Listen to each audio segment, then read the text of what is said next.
Sharma from the Department of Commerce and Management extend a warm welcome to our guests for the day, Ms. Ekta Chandok and Mr. Ravi Grover, Honorable President Dr. Anirudh Joshi, Principal Dr. Ajay Sharma, faculty members, and dear students to the interactive session with startup founders and co-founders organized by Institution Innovation Council in collaboration with National Service Scheme NSS and SD Alumni Association Chandigarh SADAC on the occasion of National Youth Day, also known as Swami Vivekanand Jayanti, celebrated across the nation on 12th January to honor and cherish the ideals, teachings, and contributions of Swami Vivekanand, one of India's most influential spiritual leaders and thinkers.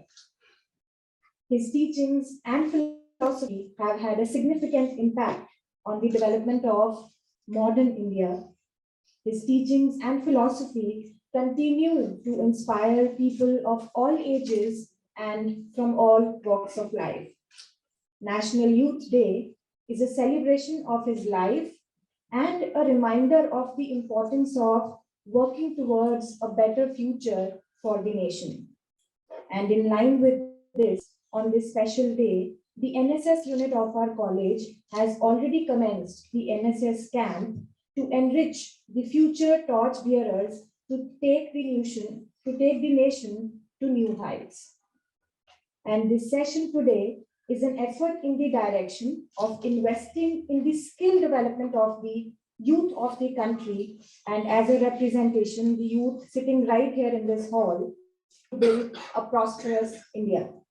And with this, I welcome the guests for the day, Ms. Ekta Chandok, who is the founder of Young Urban Project, which is an EdTech company, revolutionizing the way professionals learn and upskill. With over 6 years of experience in the corporate world, she brings a unique perspective and expertise to the education industry.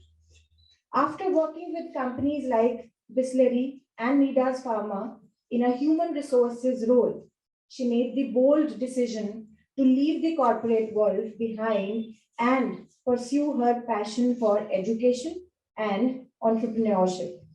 And today, she leads the Young Urban Project with a vision to empower professionals to reach their full potential through innovative and engaging learning experiences. She is dedicated to creating a future where all professionals have access to the resources and opportunities they need to succeed in their careers. She also happens to be an alumnus of our college. Mr. Ravi Grover is the co-founder and also founder of IU Bliss, which is a nutraceutical, IU Pay, which is a fintech company, Big Berry Marketing Hub, which is into the marketing industry, and Truvisory Waves Limited, which is into consultancy and advisory. And he also happens to be an alumnus of the college and is a 2009 batch pass out. Thank you for coming. And it is our privilege to have you both amongst us on this special occasion today. And with this, I now invite Dr. Meenu Gupta to come forward and formally welcome the guests.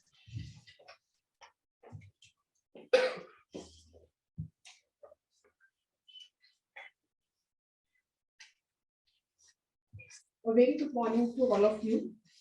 Respected Dr. Anirudh Joshi, President, DGDST College Society, respected our Principal, Dr. Ajay Sharma, respected our worthy guest, Ms. Ekta and Mr. Ravi, my fellow colleagues and dear students.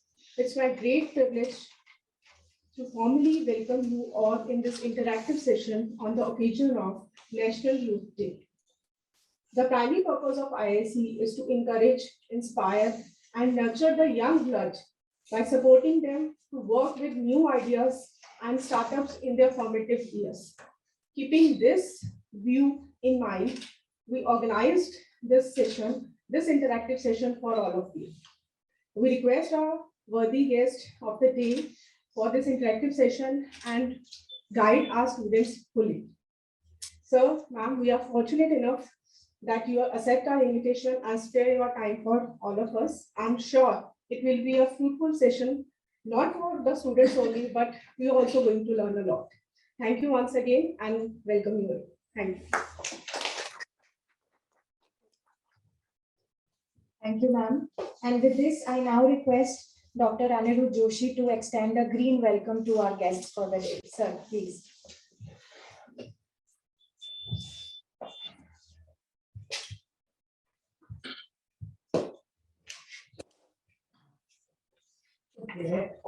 इसका पहले आप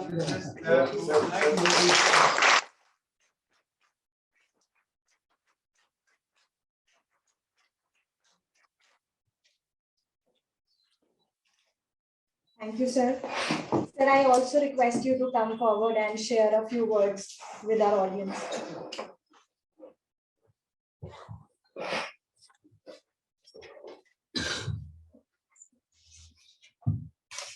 पहले ये बताइए कि national youth day पे बुड्ढों को बुलाना ठीक है?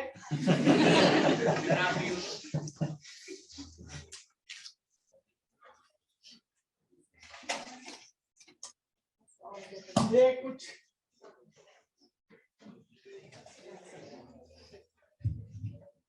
ये देखो माइक ने भी आज्ञा लेनी बंद कर दी। अब पता नहीं लगता कि बूढ़े लोग आपको बुलाए नेशनल डे यूथ डे, है ना?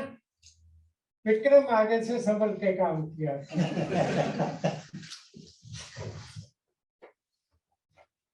ये मैं अपना सौभाग्य समझता हूँ कि मैं आप लोगों से बातचीत करने के लिए इधर आया।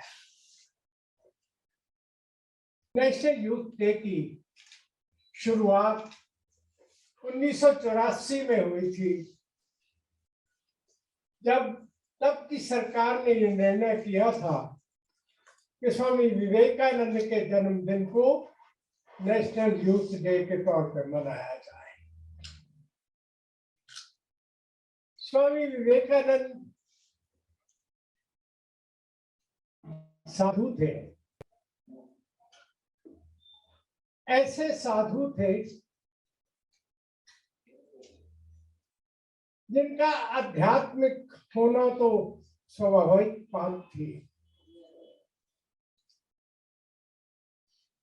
उनका जिज्ञासा से भरा मन इतना जबरदस्त था कि अपनी पहली भेंट में अपने गुरु से पूछे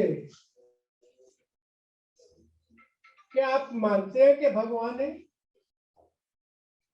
स्वामी रामकृष्ण परमहंस ने कहा हाँ। वो कहते मुझे दिखाओ तब मैं विश्वास करूंगा कि भगवान की सत्ता है कि नहीं। स्वामी रामकृष्ण परमहंस ने उनको मेडिटेशन का रास्ता बताया और ईश्वर से साक्षात्कार करने का बताया। पर उनके मन में राष्ट्रवाद की इतनी ज्यादा भावना भरी हुई थी कि वो कहा करते थे कि भारत के नौजवानों में उनके रक्त में प्रवाह होना चाहिए, उनकी नसें स्टील की होनी चाहिए, लोह की बनी होनी चाहिए, और उनका मन संघर्षमय स्थितियों से जूझने का संबल रखता हो, ऐसा भारत के नौजवानों को होना चाहिए। एक नया सिद्धांत वेदांत के नाम पे उन्होंने दिया। वेदांत एक ऐसा दर्शन का सिद्धांत है जो ये मानता है ब्रह्म सत्यम जगत मिथ्या, ईश्वर सत्य है, संसार झूठा है। सवाल ये पैदा होता है, विवेकानंद जी ने कहा कि अगर ये सारा संसार झूठा ही है तो हमें काम करने की क्या जरूरत, तो निकम्मे हो जाएंगे। उन्होंने एक नई व्याख्या दी। उन्होंने कहा वेदांत प्रैक्टिकल वेदांत होना चाहिए। वेदांत की ये नई परिभाषा है। अगर संसार नश्वर भी है, खत्म भी होने वाला है, जितनी देर संसार की सत्ता है उतनी देर हमें काम तो करना है, ठल्ले होके नहीं बैठ सकते। इसलिए उन्होंने वेदांत को कहा कि प्रैक्टिकल वेदांत होना चाहिए, कि हम अपना काम कभी ना छोड़ें। शिक्षा के बारे में उनकी मान्यता थी कि जो शिक्षा नौजवानों को इंसान नहीं बनाती, मानवता का संदेश नहीं देती, वो शिक्षा नहीं है। अगर हम अपने पास में खड़े हुए रोते हुए व्यक्ति के आंसू नहीं पोंछ सकते तो हम अशिक्षित हैं। आज सड़क में बीच बाजार किसी लड़की को घसीट के लिए कोई ले जाता है, पास खड़े लोग कुछ नहीं है। आज नारी शक्ति का अपमान जितना हो रहा है, किसी हवाई जहाज में, किसी सड़क पे कहीं कोई सिरफिरा मार के टुकड़ों को करके जंगल में फेंकता है, ये हमारी संस्कृति नहीं है। ये शिक्षा का दिया हुआ मानवता का संदेश नहीं है। विवेकानंद वो संदेश, वो मानव चाहते थे जिसमें किसी का दर्द अपना दर्द बनता है, किसी की भूख आपको तड़पाने लगे, किसी की निर्धनता आपको कष्ट देने लगे।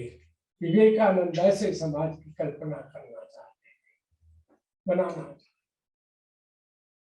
जब वो विदेश में जाते थे वो भारतीयता का संदेश देते थे। हवाई जहाज तो थे नहीं, विदेश में पहली बार गए, शिप से उतरे, एक औरत जो उनके साथ जा रही थी उसने पूछा, स्वामी तुम कहाँ रहोगे? विवेकानंद जी ने कहा, बहन मैं आपके पास रहूंगा।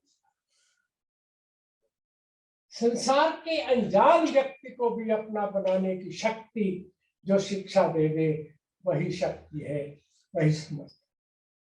आज इस आयोजन के लिए जो प्रयास मीनू, विक्रम, आप सब लोगों ने किया है, मैं उसके लिए आपको साधुवाद देता हूँ, आशीर्वाद देता हूँ कि आगे भी करते रहो, एक नया संदेश इन नौजवानों को देते रहो। धन्यवाद।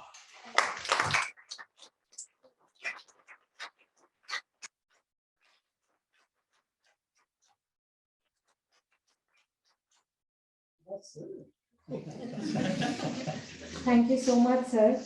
Sir, in fact, it is said that experience is the best teacher in life. So it is through your treasury of experiences and knowledge that we all always look up to you every single day. मैं teacher रहा हूँ 45 साल। Yes, sir. And moving on, I now request Principal Sir Dr. Ajay Sharma to come forward and share his words of wisdom with us.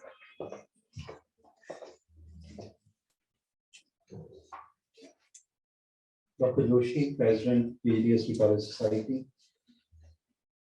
Madam Ekta Chando, Co-founder, Young Learner Project. Mr. Ravi Grover, Mr. M.S. Panga, my colleagues and dear students. Sir आज सुबह हमने NSS camp शुरू किया था, तो बच्चे ज्यादातर NSS के हैं, तो एनएसएस क्लैब वहां से निकल गई है इनकी। इस शहर में पहला एनएसएस कैंप मैंने लगाया था। वो बात 1971 की है, तब एनएसएस शुरू की गई। मैं तब women college sector 11, government college for women sector 11 में टीचर था। मेरी प्रिंसिपल ने कहा, वहाँ केवल 6 मेल टीचर थे, 120 फीमेल टीचर थे उस जमाने में। तो मेरी प्रिंसिपल ने बुला के कहा कि ऐसा है कि हम एनएसएस प्रोग्राम शुरू करना चाहते हैं, मुझे लगता है तुम काम करो। प्रिंसिपल के आगे कौन बोल सकता है? बोल सकता है। मैंने वो शुरू कर लिया। मैं आपको एक छोटी घटना बताऊंगा। यहाँ एक छोटा गांव डड्डू माल, गंदी नालियां गलियां, सारी कच्ची गलियां, कच्ची नहरें। हमने फैसला किया कि पहले कैंप में हम उसको साफ करें, पक्की स्ट्रीट बनाएंगे। अब मेरे साथ पास काम करने वाली लड़कियां, स्टूडेंट सारी, पहले दिन हम गए, सबने नाक पे रुमाल रख लिया, आ गए, ये नहीं कहा। मैंने आधे घंटे देखने के बाद अपने जूते उतारे, एक कच्ची ली, नाली के बीच में चला गया। मैंने भर भर के तसले खुद भरने, खुद उठाने, मैं आधा घंटा काम करता। देखते देखते सब लड़कियां आ गई। अगर तुम काम करोगे दुनिया पीछे चलेगी।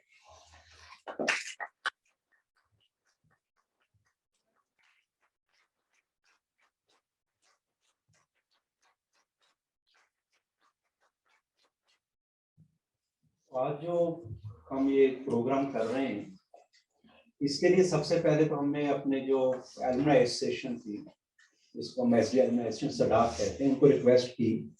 तो काफी देर से हमारी ये बात चल रही थी कि जो लोग हमसे पढ़ के गए हैं और अलग अलग जगह पर अच्छा काम कर रहे हैं, उनको कॉलेज में बुलाएं और उनके एक्सपीरियंसेस सीखें। तो जोशी साहब के अलावा अभी तक जितने यहाँ पर लोग बोले सारे हमारे एलुमनाई हैं, चाहे मैडम अग्रिम थे या मैडम मेनू थे और अभी जो आगे आने वाले लोग हैं।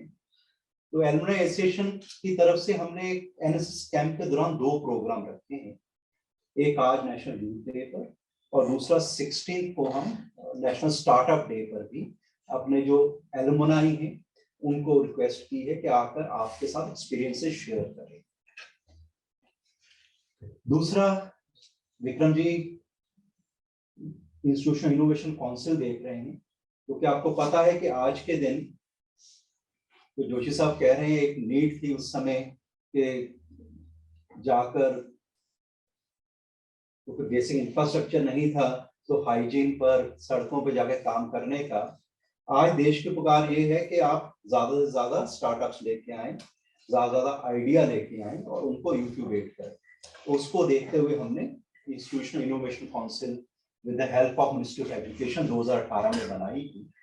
उसके अंदर काफी देर से हम काम कर रहे हैं अवेयरनेस के ऊपर, लेकिन अब हम नेक्स्ट ईयर पर जाने जा रहे हैं कि यहाँ पर रियली हम इंक्यूबेशन फैसिलिटीज भी क्रिएट कर पाए और जो इंक्यूबेशन या आइडियाज को सपोर्ट देने के लिए काम करना है उसको करना है। तो उस एरिया में हमने एक प्लान बनाया है, वो वर्किंग ओवर इट। तो उसी लेवल पर जहाँ पर आगे हम टीचिंग से लोग बुलाते थे, जो बात करते थे एंटरप्रेन्योरशिप के ऊपर, या कहाँ से फाइनेंसेस मिल सकते हैं, कैसे प्रोजेक्ट्स बनाने हैं, कैसे आईपीआर की बात करनी है, कैसे वेंचर कैपिटलिस्ट या एंजल कैपिटलिस्ट काम करते हैं, अब हम नेक्स्ट लेवल पर आने जा रहे हैं। तो उसके लिए हमने इनको रिक्वेस्ट की कि आप भी नेशनल यूथ डे पर, जो आज गवर्नमेंट की तरफ से सबसे ज्यादा जरूरी चीज है, उस पर हम ध्यान दें। तो चाहे वो स्किल डेवलपमेंट है और चाहे इंक्यूबेशन है, तो उसका एजेंडा को सामने रखते हुए हमने आज मैडम एकता और रवि जी को रिक्वेस्ट की है, तो आपके साथ बात करेंगे। देखिए, हर चीज का एक अपनी साइड रहती है और समय के साथ चीजों का मतलब बदल जाता है, और शायद एक ही बात स्वामी विवेकानंद की करके उसके कैसे अर्थ बदलते हैं वो समझाने की कोशिश करूंगा। उनकी एक लाइन बड़ी पॉपुलर है, वीकनेस इज डेथ, लेकिन हर आदमी अपनी तरह से उसका इंटरप्रिटेशन देता है। शायद जो स्कूल गोइंग किड है वो सोचता है नंबर कम आ गए तो वीकनेस है, कोई और सोचता है कि मैं थोड़ा कमजोर हूँ हेल्थ वाइज, तो वो वीकनेस है। स्पिरिचुअल आदमी ये सोचता है कि नहीं भगवान से जरा इतनी बातचीत नहीं हो पा रही, ध्यान नहीं लगता, वो वीकनेस है। एंटरप्रेन्योर ये सोचता है बिजनेस में मेरी स्ट्रेटजी काम नहीं कर रही, वो वीकनेस है। Everyone has the own meaning. और शायद जिंदगी की स्टेजेस भी ऐसी ही हैं, जैसे जैसे जिंदगी की स्टेज चेंज होती है उन्हीं अक्षरों का मतलब जो है चेंज हो जाता है। जोशी जी ने बताया कि स्वामी रामकृष्ण जी के जो वेस्ट बंगाल में मठ है उसके अंदर बहुत सी किताबें जो हैं वो स्वामी विवेकानंद और रामकृष्ण जी की फिलॉसफी के ऊपर आगे बहुत अवेलेबल होती थी। आज थोड़ी सी इस तरह वो कम आ रही है। शायद थोड़ा इम्पैक्ट इंटरनेट का और गूगल का और चीज़ों का नजर आ रहा है, लेकिन जब हम आपकी वो एज के होते थे तब ना तो ये इंटरनेट था, ना ये स्मार्टफोन थे, ना यूट्यूब थी। तो खाली समय में हम बुक्स ही पढ़ते थे और ज्यादातर पेरेंट्स जो हैं ऐसी किताबें ही लाते थे कि विवेकानंद जी की थॉट पढ़ लो, है ना, दयानंद जी का पढ़ लो, या और जो फिलोसफर रहे हैं उनके बारे में हम अक्सर पढ़ते थे। तो आज शायद वो चीजें ये जो भागदौड़ में खत्म हो रही हैं, लेकिन आप ये रियलाइज करेंगे कि इन दिनों में जब हम बात करते हैं, अलग अलग दिन मनाते हैं, तो एक बार दोबारा हम आपको याद करवाने की कोशिश करते हैं कि हमारी जो संस्कृति में ऐसे कई महान लोग हुए हैं जिन्होंने अपने जिंदगी का जो एक्सपीरियंसेस हैं उनको बहुत सुंदर शब्दों में आप सबके तरफ पहुंचाया है। तो आप सबसे मैं यही रिक्वेस्ट करूंगा कि अगर आप पूरी किताब नहीं पढ़ सकते तो कम से कम जो उनका थॉट प्रोसेस था, जो उनका सोच थी, जो उनके विचार थे, उनको जरूर पढ़ें, समझें और हो सके तो उनको जरूर अपनाएं। क्योंकि गलतियां करके फेलियर होने के बाद तो हर आदमी सीखता है, लेकिन एजुकेशन का, नॉलेज का तो यही फायदा है कि हम दूसरों के एक्सपीरियंस से सीख के उन गलतियों को ना दोहराएं। तो इसलिए आज के दिन में आप सबको यही रिक्वेस्ट करूंगा कि कम से कम अगर नेट पे ही देखना है तो नेट पे ही सही, यूट्यूब पे देखना है यूट्यूब पे सही, सोशल मीडिया पे सही, पर स्वामी विवेकानंद की जो थॉट प्रोसेस थे, जो उनके फेमस सेइंग थी, उनको जरूर पढ़ें और उनको समझने की कोशिश करें। धन्यवाद। Thank you for sharing your words of encouragement for all of our students, sir. And with this, I now invite Ekta ma'am to come forward and interact and share her words of wisdom with all of us. Ma'am, the stage is all yours, ma'am. Thank you so much. Good morning, everyone. Firstly, thank you so much for the warm introduction. And thank you for giving me this opportunity to stand in front of all of you. I can see some very eager faces. मैं देख रही थी बहुत लोग हैं जो ऐसे soak in कर रहे हैं सारे words, सारे experiences. I think it's very important कि ये प्लेटफॉर्म हमको मिला है जहाँ पे हम औरों के experiences से सीख रहे हैं. We are learning because I wish when I was sitting there a few years back कि मुझे कोई आकर ये सब टिप्स देता, शायद मेरी जर्नी थोड़ी ज्यादा स्मूथ हो जाती. Maybe I would have learned something which would have made my journey much easier, maybe saved some time, made me more money. So I am going to stand here in front of you, or I am going to share with you some things which I have learned, some points, some tips which I have experienced, which I want to tell you guys, so that when you are starting out and you're going ahead in this whole beautiful journey of entrepreneurship, you can implement it. And अगर किसी ने भी इससे कुछ सीखकर कुछ implement किया, that will be a win for me. And I would love please ask me questions. Let's keep it very interactive. ऐसे चुप मत बैठना. I will keep pestering you to answer something. So I want some response, some interaction. So I just take a minute to tell you my background, where you'll be able to connect better. I was one of the students of SD. I did my BCom, and then I did my MBA, and I worked for a substantial amount of time in human resources. And then 2 years back, is the time when I decided, let's quit our job. Let's leave Bombay, move back to our hometown and start something which we are passionate about. And I, along with my co-founder, we came back and we started this EdTech company, Young Urban Project. And in Young Urban Project, our mission is something where we want people to upskill. One, we want to provide an opportunity for people to be able to grow their careers, their businesses, and learn in a practical manner. I think एक चीज जो sir ने बोली कि काम करते रहो, काम करने से सीखोगे. And a lot of things which we learn from the books are not enough. And you guys will realize this. A lot of you, how many of you are already started with your entrepreneurial journey? Ma'am said कि कुछ startups already लोगों ने start किए हैं. Oh, wonderful! I see. What is your startup about? I make scented jar candles. Oh, that's so nice. Great. I think that's a lovely market. And when did you start? 2022. Wonderful. It was through social media only. I saw candles and it was mostly in paraffin wax. Okay. So I along with my partner. Mhm. So we make from a plant-based soy Mhm. wax, pure soy wax, and in January I started, Okay. and then slowly, like बीच में थोड़े exams आ गए तो there was a halt. Then again we started like on Diwali and Gurpurab, and I think that's a wonderful business, and it's so good to see.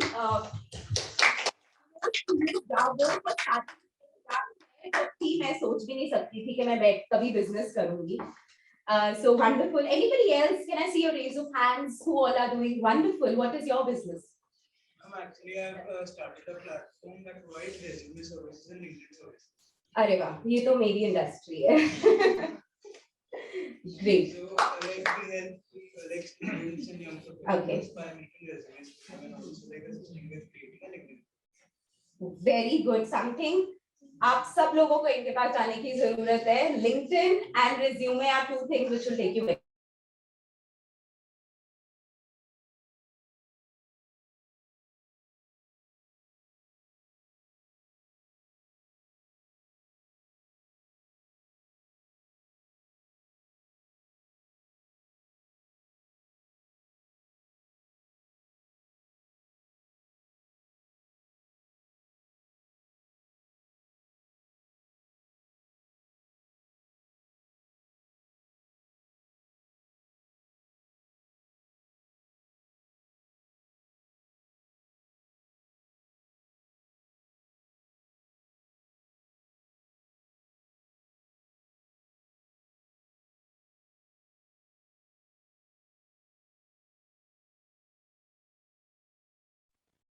You're doing BCom? BCom. See, commerce graduate running a business in candles. Wonderful. Commerce graduate, MBA in HR, doing digital marketing. Never thought of it. So don't let your education define what your career path is going to be. मुझसे आज कोई सुबह पूछेगा कि dinner में क्या खाना है, शायद मैं उसका भी जवाब नहीं दे पाऊंगी, right? How many of you can actually decide कि हम 10 साल बाद क्या कर रहे होंगे? I don't think, can anybody give a very concrete answer? No. मुझे नहीं पता था that after doing 7 years of job in a corporate world, I'm going to come back, learn digital marketing और आगे लोगों को सिखा दूंगी. I didn't know that. And today I stand here proudly with digital marketing very close to my heart. Of course, HR is something which will always be my first love, but digital marketing is something I'm very passionate about. And I never thought कि मेरी education के time पे कि this is what is going to be my career ahead. So even if you're doing BCom, CA कर रहे हो, CS कर रहे हो, BCA कर रहे हो, fine. My co-founder did his BCA, MBA, and today he's doing a business. Nobody thought of it. Similarly, all of you. So even if you want to explore after 5 years, after 10 years, I know so many people in my learners जो हमारे पास courses करते हैं. I know this gentleman who's working with one of the biggest companies, Vedanta. He was in operations. He was heading operations for nearly 20 years. And अब जाके उन्होंने अपना business start किया है. And digital marketing सीखी, implement किया. Another gentleman, again, 15 years का experience, आज अपना jewelry business start कर रहे हैं. So you never know where your career is going to end up. So don't restrict yourself. which brings me to my second tip for all of you, that जो आपका potential है, don't let your potential limit you. Your mind is trained कि हमको safe रहना है, हमारी comfort zone में रहना है हमको. हम अपने माइंड को बोलेंगे ना कि आज मैं जाके ये करूंगी, our mind will be like, but do you know how to do it? No, you don't. Why do you want to try it? लोग क्या कहेंगे? But today we are lucky, we are in an age, in a society where, like sir said, कि आज सब हमें encourage करते हैं अपना startup करो, government encourage कर रही है अपना startup करो, college encourage कर रहा है startup करो. Today if I go and tell you guys, go and tell your parents कि मैं business करना चाहती हूँ या चाहता हूँ, parents will say, go ahead बेटा करो. We are proudly going to say that हमारा बेटा भी business कर रहा है, हमारी बेटी business कर रही है. Unlike a few years back, जहाँ पे अरे शर्मा जी के बेटे को देखो, उसने तो IIT करके 50 लाख का पैकेज लिया है, तुम क्या ये बिजनेस करने वाले हो? ऐसा सुना होगा. But today, parents are like, my son, my daughter is a businesswoman, and that's something, you know, that strength that parents give us. I think you're very lucky to be. I think it's the best time to start your entrepreneurship journey. And so yes, so don't let your mind limit your potential. So get out of your comfort zone. I never thought I could do sales. मैंने कभी सोचा ही नहीं था that I could pick up a call and talk to random people and say that this is what I'm selling and will you buy it? And there are times जब लोग phone काटते भी हैं, आपके मुंह पे फोन काटते हैं, हमारे पास टाइम नहीं है, हमें बाद में फोन करो, ऐसे कॉल सेंटर वाली फीलिंग भी आती है. But don't let it give up. Don't let it, let it make you feel that you can't do it. So this is one thing, that if you tell your brain, if you control your brain, I can do it. Sky is my limit. You will be able to explore. So if it is data analytics, something which is very complex, लोग सोच के ही डर जाते हैं. Resume making, जिस पे हजारों लोगों का career dependent है, कुछ भी है. Control your mind. Tell your mind that no, I can do it, and you will be able to do it. What will happen? You feel once, twice, thrice. There are so many times where I do 10 calls a day. I speak to 10 people, but I'm not able to sell anything. But I know that 11th call is the one where I will convert it. So don't let your mind hold you back. The third thing, which is again very important, while of course you're out there. You're doing everything yourself. You want to do everything yourself, but don't hesitate to ask for help. A lot of times we in our mind hold ourselves back कि कैसे जाके किसी से मदद मांगे. Whether it's our parents, whether it's our friends, whether it's somebody, a stranger, कि कैसे, how do we ask people for help? Our ego holds us back. Our hesitation, our apprehension to be able to ask for help holds us back. But I think asking for help is a superpower which we must learn how to use.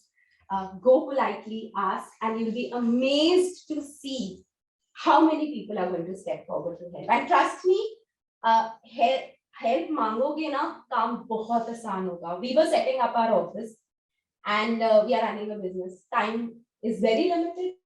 In a day, it's so limited. I have a small baby. I have to look at the baby also. I have to look at the family also. I have to look at the business also. And we went to our parents and they were more than happy to help set up the office. Similarly, when we started out, there were so many topics that we could not teach. We did not have a faculty.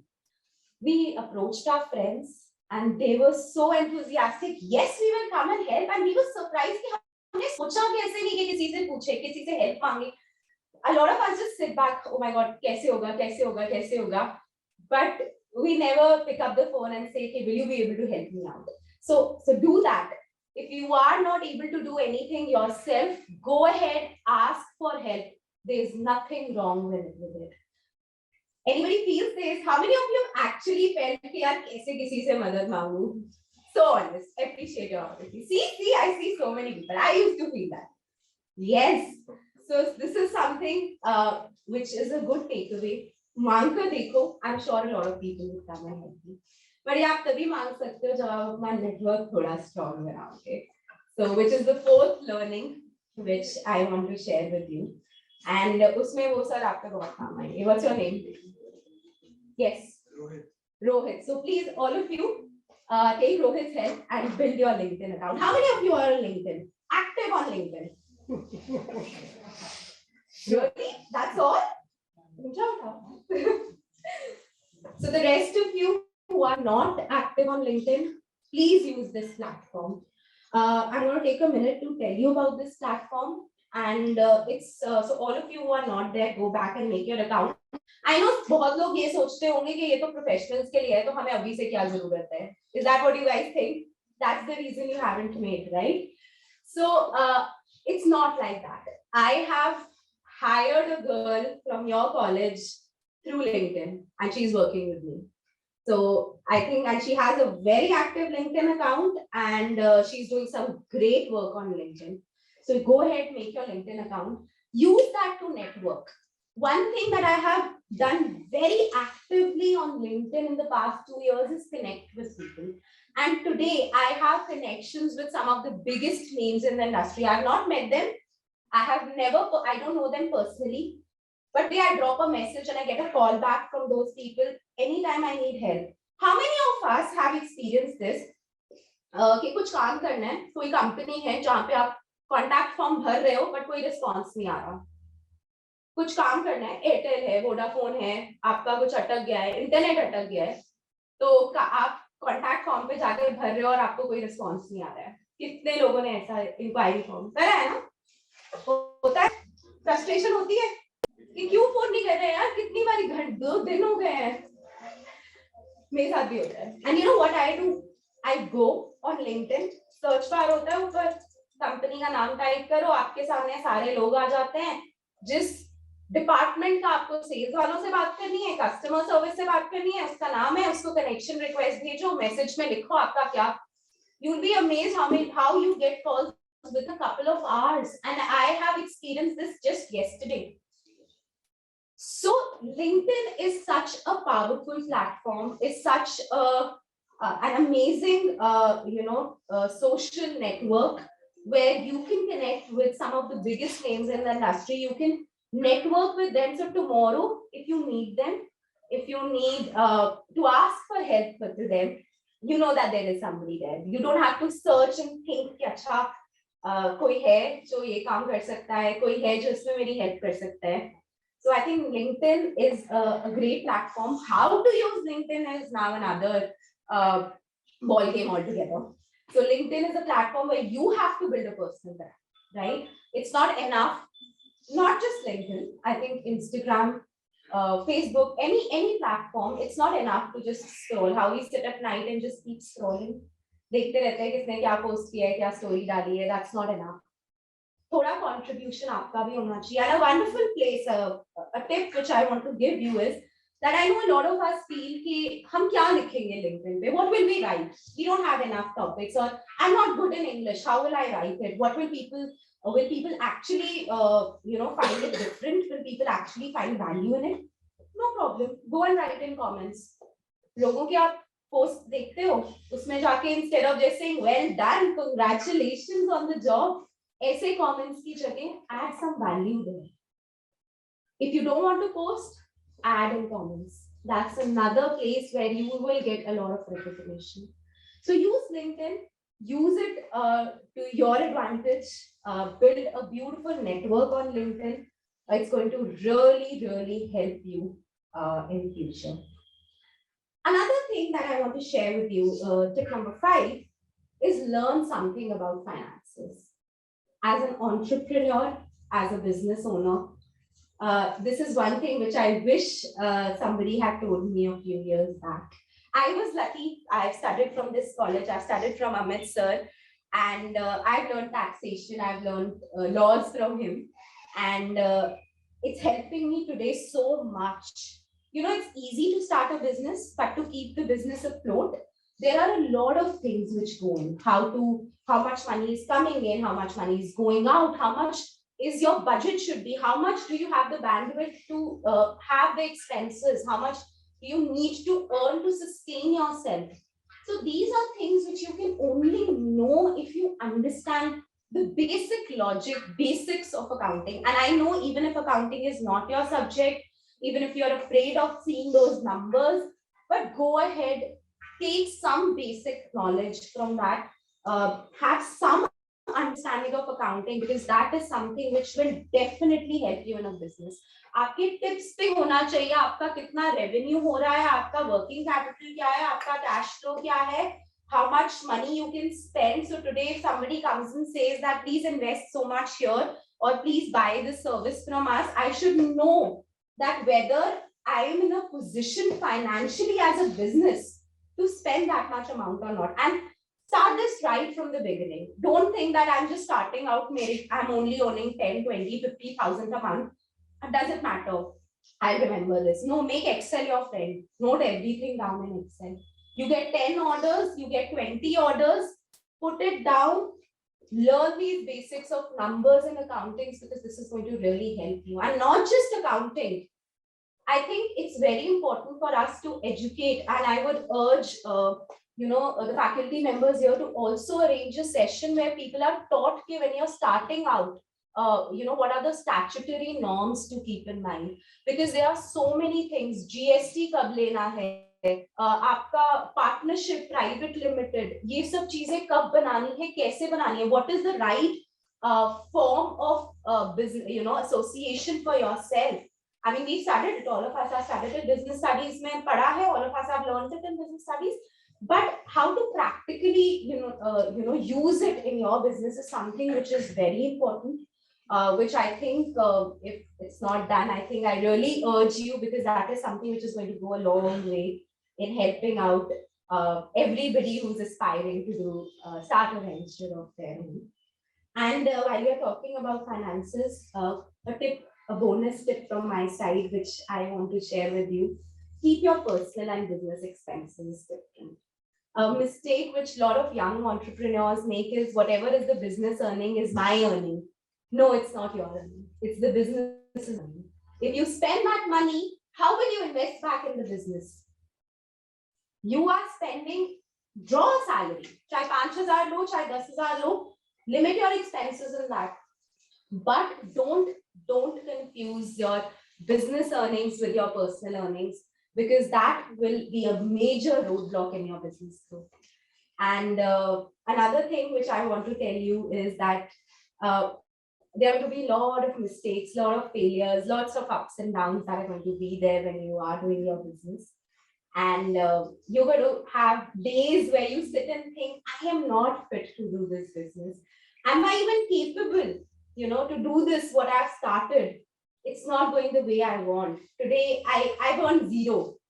And those are the days where you have to think, introspect, look back and see how, you can make that little change, and how you can turn that whole day around to make it something where next day you wake up and you feel all energetic and pumped.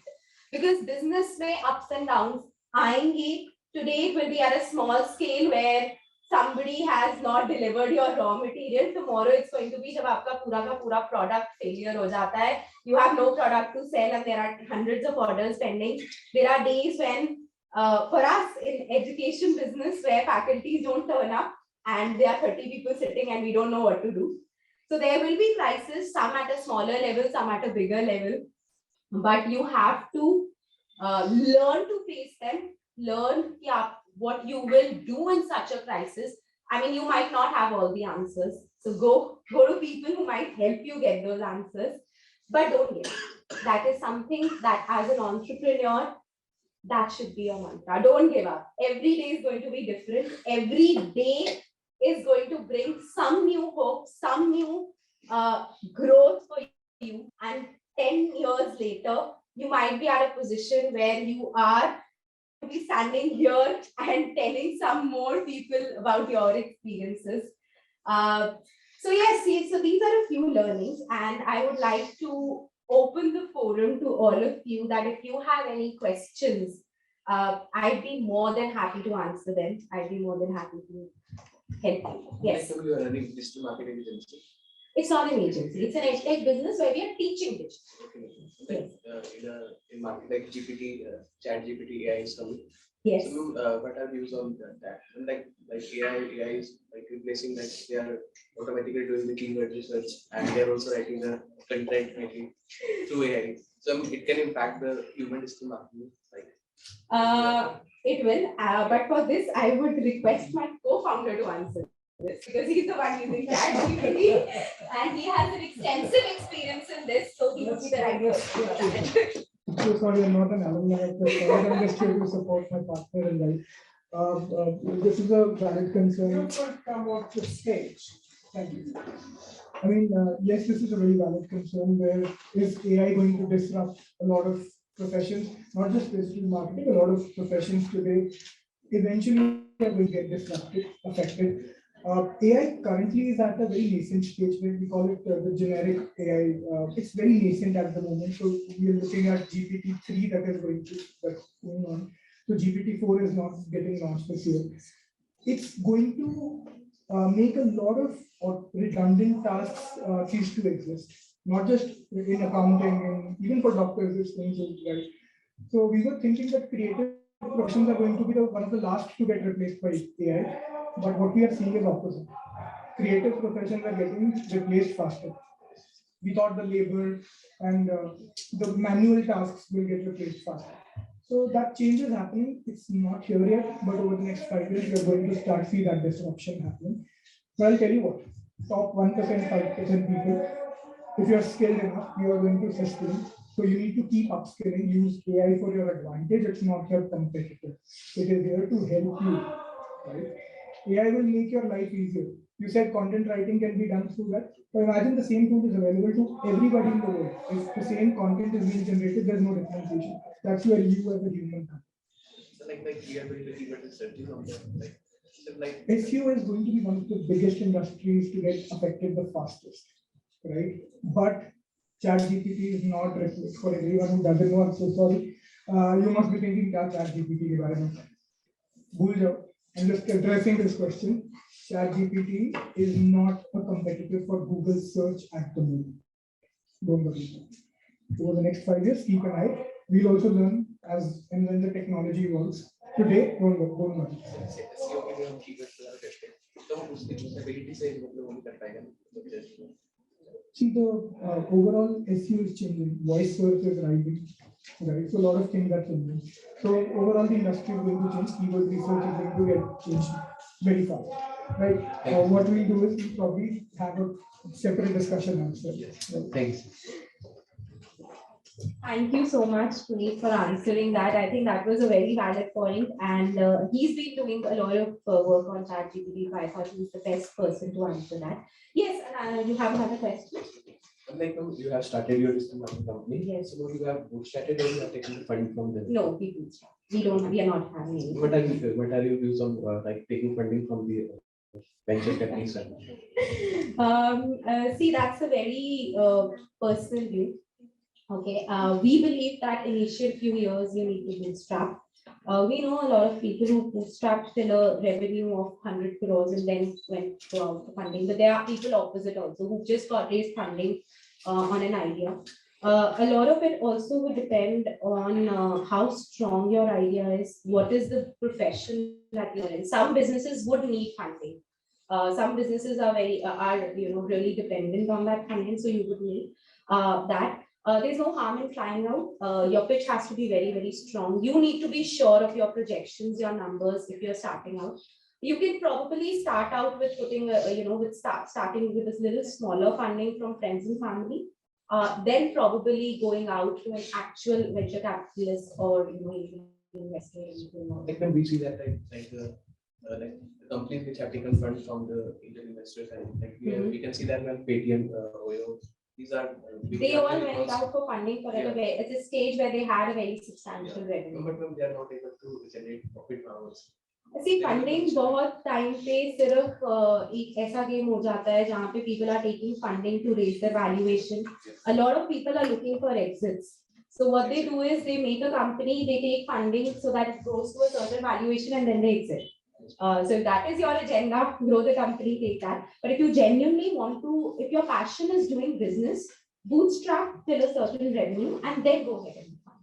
Like we can see that Nikhil Kamath, like Zerodha founder, and we can see Dukaan also, and Zoho also. These are all bootstrap companies, and these are popular. Yes. And I know a lot of other examples like that also. So that's the reason. Bootstrap is a point where you feel that funding is absolutely necessary. There will come a time in your business where you would require heavy funds to scale to a next level because you'll be stuck at a certain point.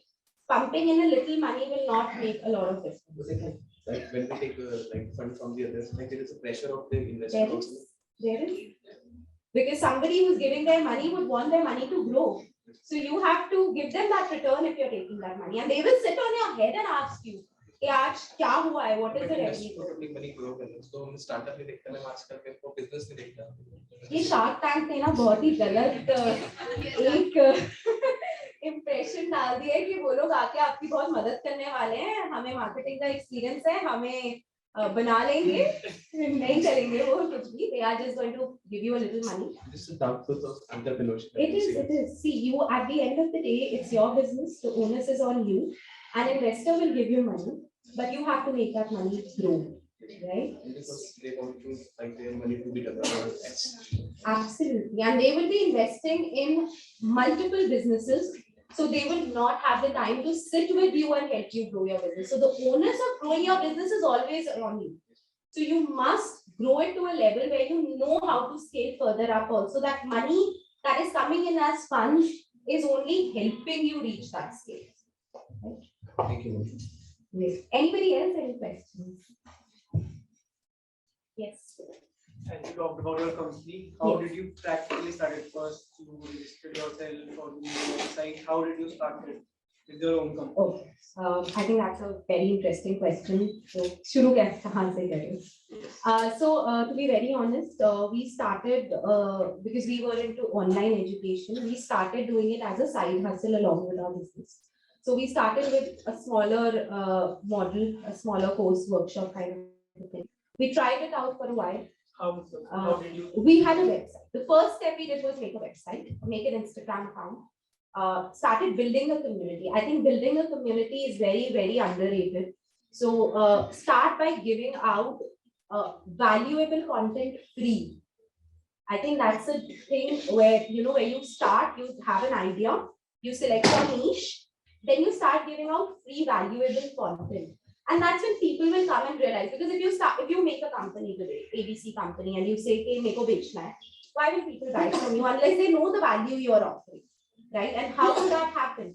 Once you actually start sharing that value with others, right? Of course, it's not possible in certain industries, but yes, a website is a good idea to start with. Make a website, make it a social media platform, use those platforms. Then you can start as a sole proprietorship or a partnership. And then eventually, if you want to move to an LLP model or you want to move to a private limited, you can move to that. But to start with, you can definitely start as a sole proprietorship. You started with a website and social media handles. Yes. Basically, you started with a digital marketing only. Yes. And later on, but you did it when you start. So when we saw that the business was growing and we needed to make it a bigger company, we went out and registered. We started, setting up a proper company infrastructure. But we did try out first. We did a pilot first before, moving full time into this, setting up a full company infrastructure. So basically, you started with the online, and then how did you generate money? How Ads. the profitable? Ads run करनी पड़ती है. आप कोई भी business करोगे, when you're starting out, if you're not a brand, you have to rely a lot on paid ads. Of course, budgets have to be kept in mind. I spoke about your finances, financial management. You have to pump in a little money to get some output. Build a community. So your first customers are going to be people whom you have given some values. Your friends, acquaintances, they are going to be the first customers. Then the word of mouth. And then you start running your ads. And then what is the business model that you have in mind?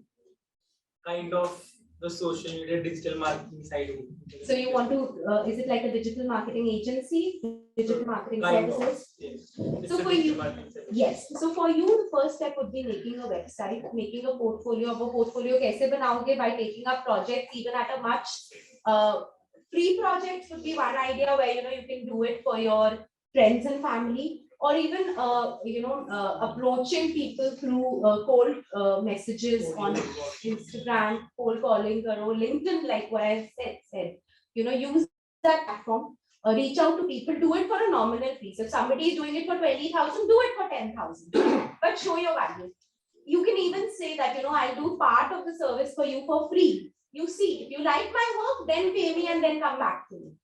So that will help build a sample portfolio. So when you actually go and pitch to a client, you have some work, some substantial work to show to someone.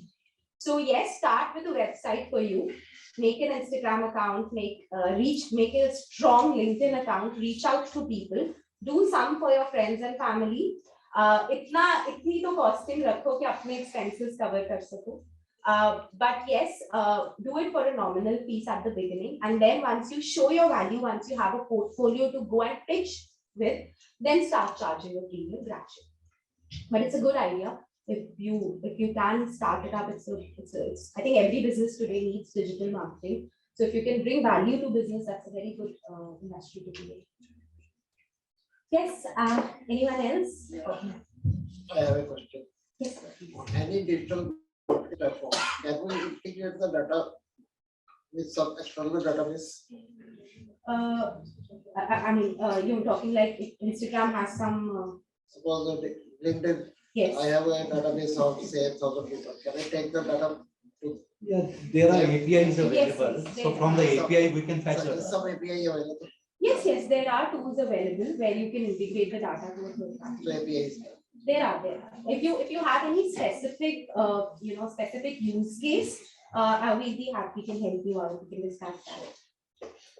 All right. So I think anybody who would like to speak separately also, I'll be happy to help. But thank you so much for this platform. Thank you all for being a wonderful audience.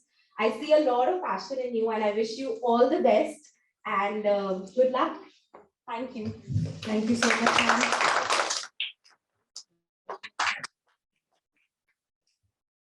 Learning from one's own mistakes and experiences is only one portion of your learning process, but learning from another person's mistakes and experiences completes your learning process. And with this, I now invite Mr. Ravi Grover to please come forward and share his words of wisdom.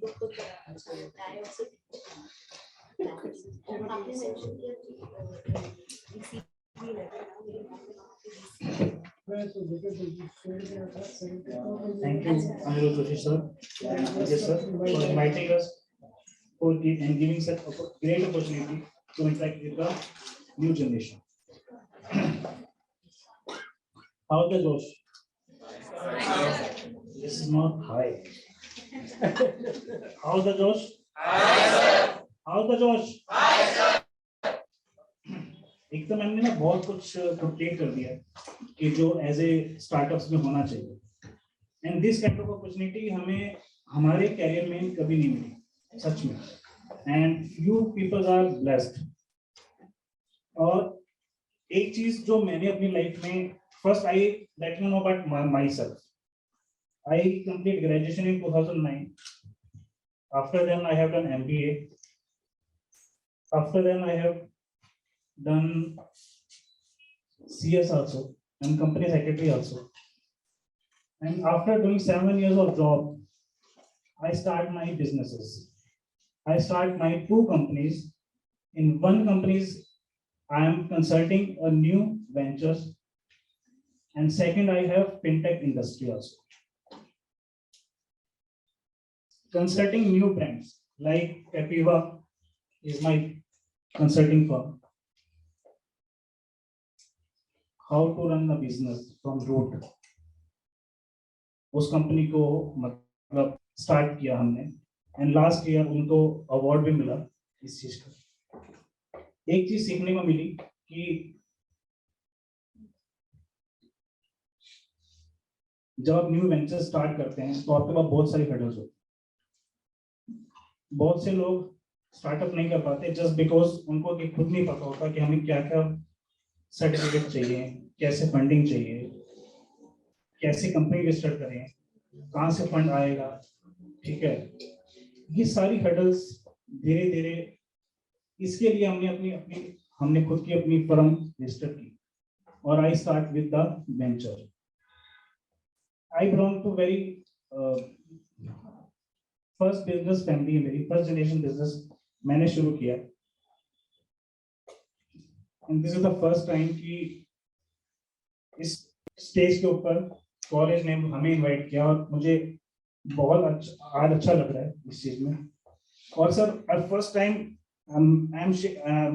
मेरी body shape हो रही है कि हम आपके सामने बात कर रहे हैं, क्योंकि जिस कॉलेज से हम पढ़ के गए हैं और हमें वहां पे आके आज आपको बताना पड़ रहा है कि हम स्टार्टअप कैसे कर रहे हैं। So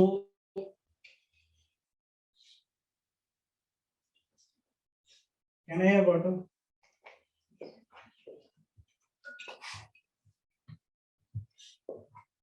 ये किसके साथ होता है जैसे मैं कर रहा हूँ? आपको लग रहा है कि मैं शफल कर रहा हूँ ना? लग रहा है?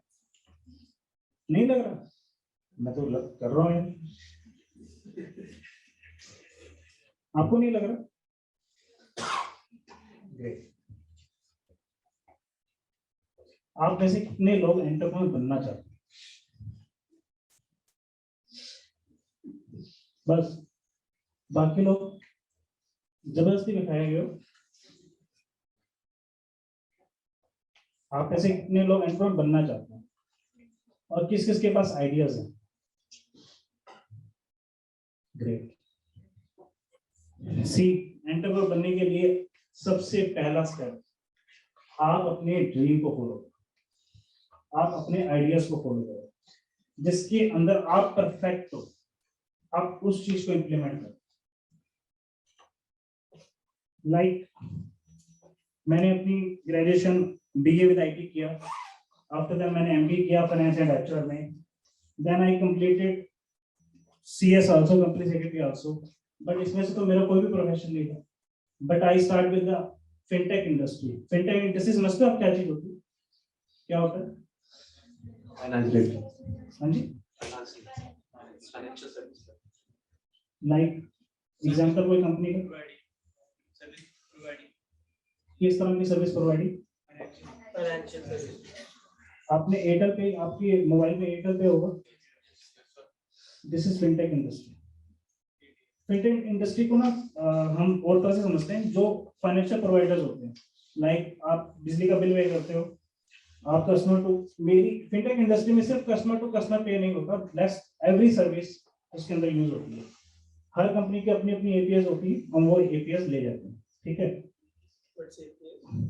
एपीआई इज लाइक जैसे पेटीएम है। अब पेटीएम के पास ये इंडिया में सिर्फ पेटीएम के पास एपीआई है जो B2C पैसा ट्रांसफर कर सकते हैं। अगर मेरे को वो सर्विस स्टार्ट करनी है तो मेरे को उसकी एपीआई लेनी पड़ेगी। पेटीएम के अलावा भी कर सकते हैं, मतलब अगर हम, हाँ बिल्कुल, आप अपने नाम से भी रजिस्टर कर, आपकी किसी, आप में से जितने भी स्टूडेंट्स यहाँ बैठे हैं, किसी के पास IUPay के नाम से ऐप है मोबाइल में? नहीं है। RNFI के नाम से है? नहीं है। और these are the startup companies. IUPay is my company. IUPay start मैंने किया था और अभी इसके ऑलमोस्ट 30 लाख यूजर्स हैं आज की डेट में, बट आप में से किसी के पास नहीं है। सो अवेलेबिलिटी और मतलब इसको बाहर से हम किस तरह से इसको कैप्चर करते हैं, ये बहुत देखा जाता है, क्योंकि ब्रांड हमने उस तरह से ब्रांड एस्टेब्लिश नहीं किया अभी। पेटीएम बहुत सारी एड्स करते हैं, बहुत सारी कंपनीज है जो ज्यादा पैसा एड्स पे लगाते हैं। हमारे पास इतना फंड नहीं है, मुझे लगता है कि अभी तुम स्टार्टअप्स नहीं है। ठीक है, और सेकंड चीज जो आती है, हम वही चीज फॉलो कर रहे हैं जो हमें सिखाई जा रही है।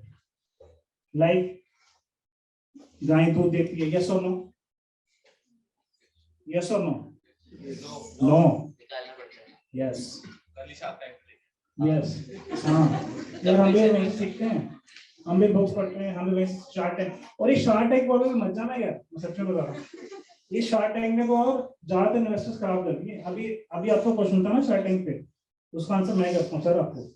आपका क्वेश्चन रिपीट करो एक बार दोबारा से। सर मैंने कहा था कि मतलब इन्वेस्टर को अपना फंड मल्टीप्लाई करना होता है सर। वो मतलब जब एक एस्टैब्लिश बिजनेस हो जाता है तो वो एग्जिट लेते हैं सर। वो 10 बिजनेस में इन्वेस्ट करते हैं और उनमें से उनको पहले से ही पता होता है 2 में से 10 में से एक चलना और उन्हीं में से उसको 100x रिटर्न मिल जाना है, तो उन्होंने वहीं से एग्जिट हो जाना है। एक्चुअली आपका एक क्वेश्चन ये था कि आपने मैम से ये पूछा था कि हम अगर मैं अपनी कोई कंपनी स्टार्ट करूंगा तो वो स्टेप में करूं या मैं फंड लेके करूं।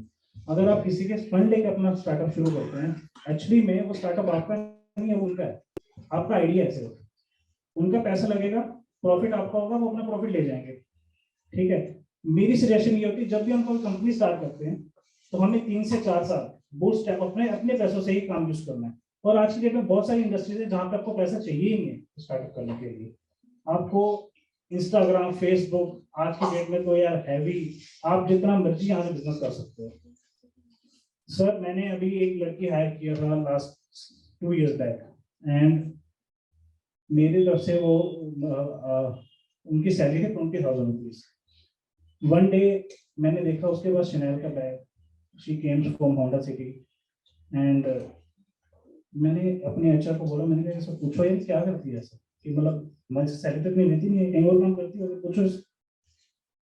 तो मैंने उसको बुलाया अपने कैबिन में, शी सेड कि सर आपने मेरा इंस्टाग्राम चेक किया? सो मैंने उसका इंस्टाग्राम चेक किया तो ऑलमोस्ट 30K फॉलोवर्स उसके ऑलमोस्ट, और एंडोर्समेंट्स के वो पैसे दे रही है। एंडोर्समेंट्स, आप समझते हैं एंडोर्समेंट्स? एंड मैंने कहा कितना चार्ज करते हो? सर एक रील का 10,000 रुपीज। मैंने कहा वो वाह। तो मैंने कहा आपको फिर जॉब की क्या जरूरत है? कहते घर वालों को दिखाना पड़ता है मैं जॉब करता, क्योंकि घर बैठ के हम एंडोर्समेंट कम कर सकते हैं। तो मैंने कहा आपको एंडोर्समेंट का टाइम कहाँ मिलता है? कहते सर सैटरडे संडे। ओके, मैंने कहा नाइस। सो इंस्टाग्राम किसी भी कंट्री की जो डेवलपमेंट है ना, वो सिर्फ और सिर्फ यूथ के ऊपर, सिर्फ और सिर्फ यूथ के ऊपर। आप चाइना में जाओगे ना, चाइना में आप जब इंस्टाग्राम, फेसबुक यूज करते हो, वहां पे आपको एजुकेशन मिलेंगी, वहां पे आपको कैसी इंडस्ट्री नहीं जानी है आपको वो सीखने को मिलेगा, कैसी इंडस्ट्रीज आपने बनानी है वैसे मिलेगा। अमेरिका में जाते हो, अमेरिका में आपको स्टार्टअप शुरू करने होते हैं, उसके लिए क्या चाहिए होता है। इंडिया में क्या चलता है? इंडिया में क्या चलता है इंस्टाग्राम पे आजकल? क्या ट्रेंडिंग है? या थोड़ा लाउड? हाँ,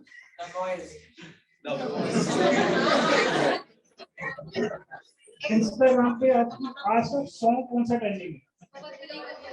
यस, ये सुनना बंद।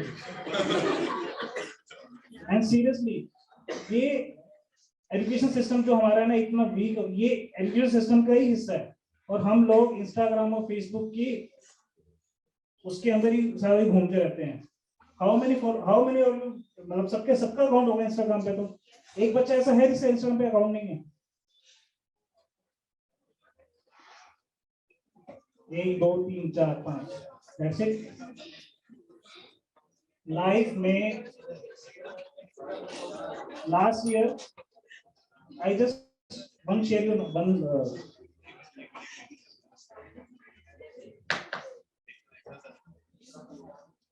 लास्ट ईयर मेरे को आपको मैं बताता हूँ 2019 में मैंने अपना बिजनेस स्टार्ट किया, और 2020 में क्या आया था? कोविड।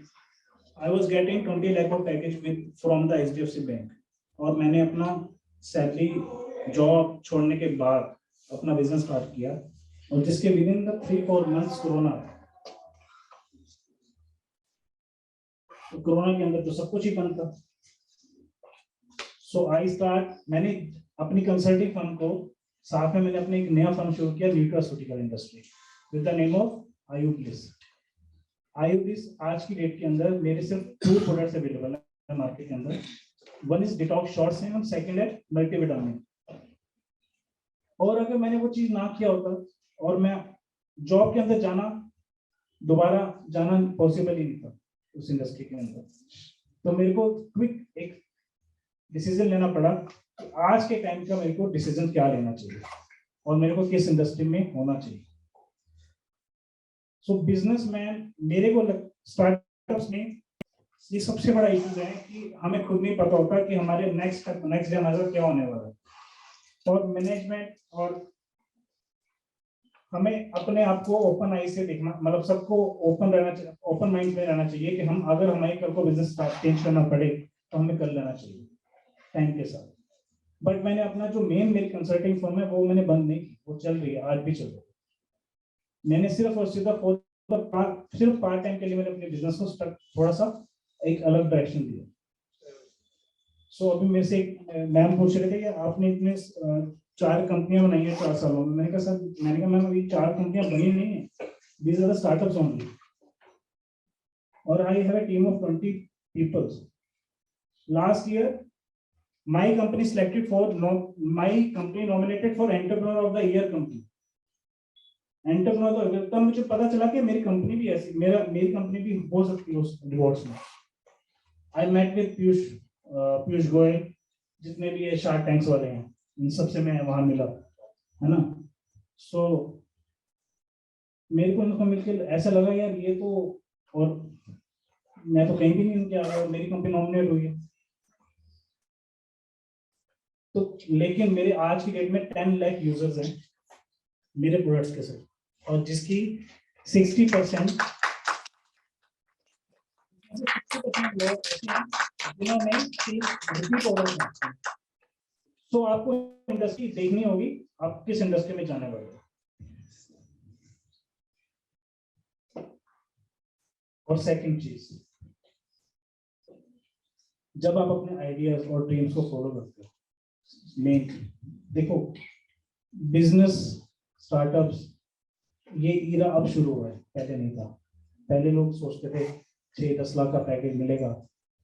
जब हमने एमबीए किया, हमें एमबीए में, आपने भी एमबीए किया था जब, तो 10-15 लाख 20 लाख का पैकेज होता था। घर वाले खुश, फैमिली खुश, रिश्तेदार खुश, चलो भी चलो लड़के शादी करो, काम करो। लड़की भी 10-15 लाख के पैकेज पे होगी, घर 10 के आराम से चलेगा। मेरी भी ये सोच थी। मैंने कभी नहीं सोचा था कि मेरा बिजनेस होंगे, मेरी कंपनीज होंगी, है ना, क्योंकि हम उस एरा में रहे ही नहीं, वो एरा था ही नहीं। उससे पहले क्या चलता था, बीटेक्स एमटेक्स, उससे पहले चलता था बीडीएस एमडीएस। लोग बीडीएस करते थे, यार डॉक्टर है लड़का, मेरा इंजीनियर है, ये है वो है। फिर एमबीए आया। आज कितने एमबीएस हैं? बहुत सारे एमबीएस हैं, जितने ढूंढने ढूंढ लो। और अब आज का एरा क्या है? एंटरप्रेन्योर क्यों चाहिए इंडिया में? एंटरप्रेन्योर क्यों चाहिए? जॉब क्रिएशन, सबसे बड़ी बात। जॉब्स नहीं है मार्केट में। आपका आइडिया ऑलमोस्ट 15 to 20 पीपल्स को मिनिमम जॉब दे देता है। क्यों आज मोदी जी स्टार्टअप फंडिंग लेके आ रहे हैं? आपका क्वेश्चन सर, आपने थर्ड पर्सन से फंडिंग ले रहे हो, इससे अच्छा है कि जाके मोदी जी से ले लो। मोदी जी ने तो इंटरेस्ट ही लेना आपसे प्रॉफिट देंगे नहीं। और स्टार्टअप फंडिंग में आज की डेट में ऑलमोस्ट पता नहीं कितने 20-20, 50-50 लाख को ऐसे वो दे रहे हैं। आप सिर्फ अपना आइडिया लेके आओ, और आपको गवर्नमेंट आपको फंडिंग करती है इस चीज में। This is my consulting firm. और आप में से किसी को भी आपको ऐसा हेल्प कभी भी चाहिए हो, so just call me once, I will help you. I will help you to build your ideas. I will build your company also. No issues.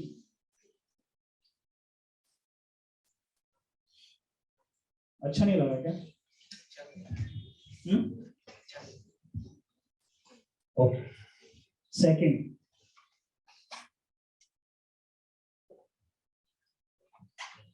आप में से कितने लोग बिजनेस फैमिली से हैं?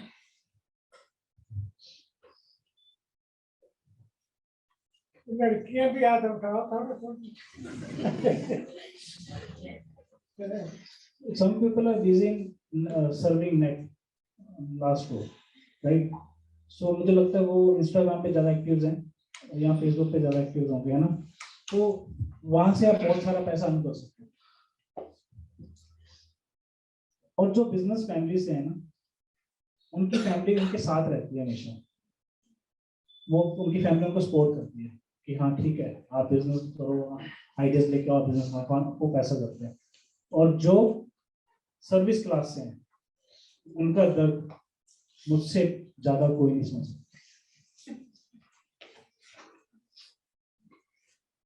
My parents are against me. आज वो कहते हैं कि यार तुम क्या करते रहते हो सारा दिन, तुम्हें अच्छा लगा था कि तुम्हारी शादी हो चुकी थी, बच्चे तुम्हारे पास थे, तुमने क्यों बिजनेस का पंगा ले लिया। लेकिन सर वो अब नहीं कहते, ये आज से 1 साल पहले की बात है। क्योंकि जब मैंने बिजनेस शुरू किया कोरोना आ गया, कोरोना के अंदर बिजनेस नहीं हुआ तो डांट खाई बहुत ज्यादा। लेकिन मैंने बिजनेस शुरू करने से पहले अपनी फंडिंग एक अलग अकाउंट क्रिएट कर दिया था कि इसके अंदर मैं नेक्स्ट 4 इयर्स 5 इयर्स के अंदर धीरे धीरे पैसा इन्वेस्ट करता जाऊंगा और यहां से पैसा अपने बिजनेस में लगा। सो वहां से मेरे को बहुत हेल्प मिली। आपको बिजनेस स्टार्ट करना है उसके लिए आपको बहुत कुछ प्लान करना है, बहुत कुछ। और मुझे लगता है कि बिजनेस करने की कोई एज नहीं है। ये हम मोटिवेशनल वीडियोस तो बहुत आते हैं। तो मोटिवेशन मुझे आपको मोटिवेट करने की जरूरत नहीं है। मोटिवेट तो आप पहले खुद से ही हो।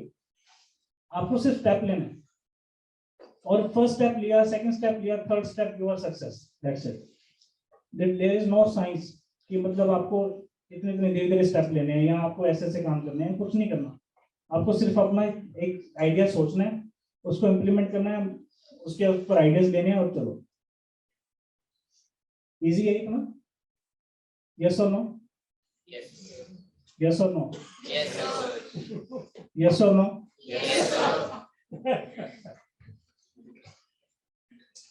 देखो मुझे अपना अगर आप मुझसे पूछोगे ना, सो आई एम नॉट, मैं इतना अच्छा पब्लिक स्पीकर नहीं है सच में।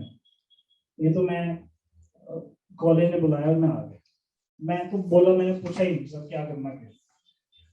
मैंने तो एक ना प्रेजेंटेशन बनाई थी, तो मैंने कहा यार सर प्रेजेंटेशन नहीं देंगे मुझे लगता है कि स्टूडेंट्स विल गेट बोर, है ना। बोर तो आप वैसे भी हो रहे हो, लेकिन पीपीटी में ज्यादा बोर हो जाते हैं। क्योंकि कुछ लोग आप में से ऐसे लोग होंगे जो कुछ सीखने के लिए आए हैं और कुछ लोग ऐसे होंगे जो बुलाए गए हैं। राइट और no? No? Yes sir. Yes sir. वो यस सर वाले खड़े तो हो जाओ, देख तो कैसा।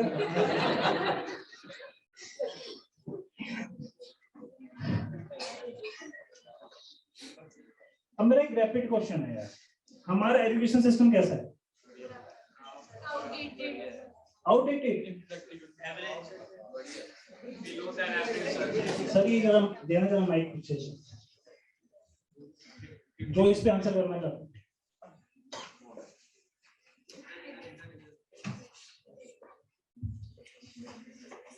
जैसे जैसे हमारी इंटरेक्शन बढ़ती जाएगी वैसे वैसे हमारा कॉन्फिडेंस हाई होता जाएगा और ये जो सेशन है लंबा होता जाएगा। अजय सर आप थोड़ा सा लेट आएंगे ऑफिस में। Sir, I personally feel that our education system is outdated. We are not taught about how to manage our finances, and all of us are mostly financially illiterate. Also, we are studying the subjects which are not relevant to our future paths. Like I have a subject that is income tax, but I am not going to be a CA. So, like I need to know the basics of it, but not advanced. Like I don't need to know the sections of certain things. So I think that we can work on it better. Right. Thank you, sir. आप में से कितने लोग जो 95% से ऊपर number लेके आते हैं?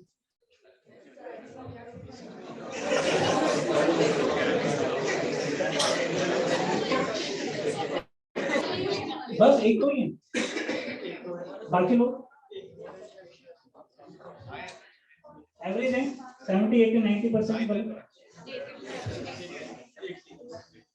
And you are the classy people. Seriously, जो 95 से above वाले हैं ना, उनके लिए बिजनेस है ही नहीं। उनके लिए पता क्या है? उनके लिए IAS बनना है और जो ये क्लासी पीपल्स हैं, जब ये अच्छे बिजनेसमैन बन जाएंगे तो वो उनको हायर कर लेंगे, हायर कर सकते हैं। आई नो, आफ्टर रिटायरमेंट नहीं कर सकते।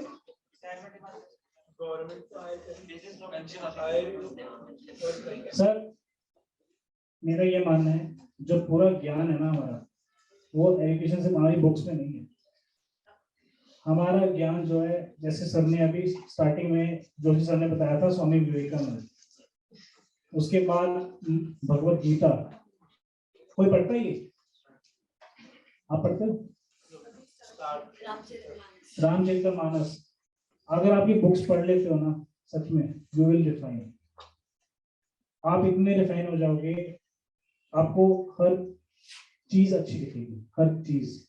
ये दुनिया ऐसी नहीं है जैसे आप देखते हो, ये दुनिया वैसी है जैसे आप खुद हो। आपका कैरेक्टर अच्छा होगा ना, आपको सारे कैरेक्टर अच्छे लगेंगे। लास्ट इन द लिस्ट, एक स्टोरी के साथ एंड करते हैं।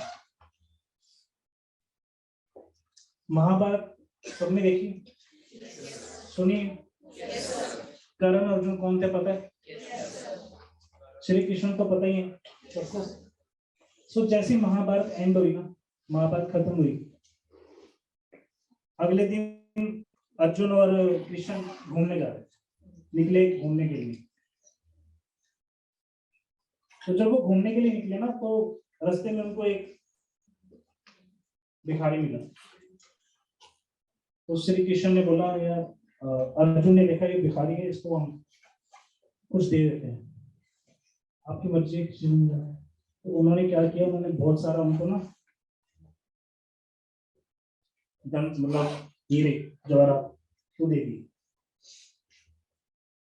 ठीक है, वो उसको दे दिए, और वो उसको बोला कि जाओ तेरा बेड़ा पार है, इतना धन है कि जाके मतलब you will enjoy your rest of the life.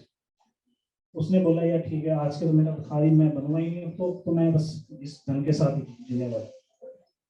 तो जैसे ही वो उसको लेके जाने लगा, रास्ते में उसको क्या मिला? चोर।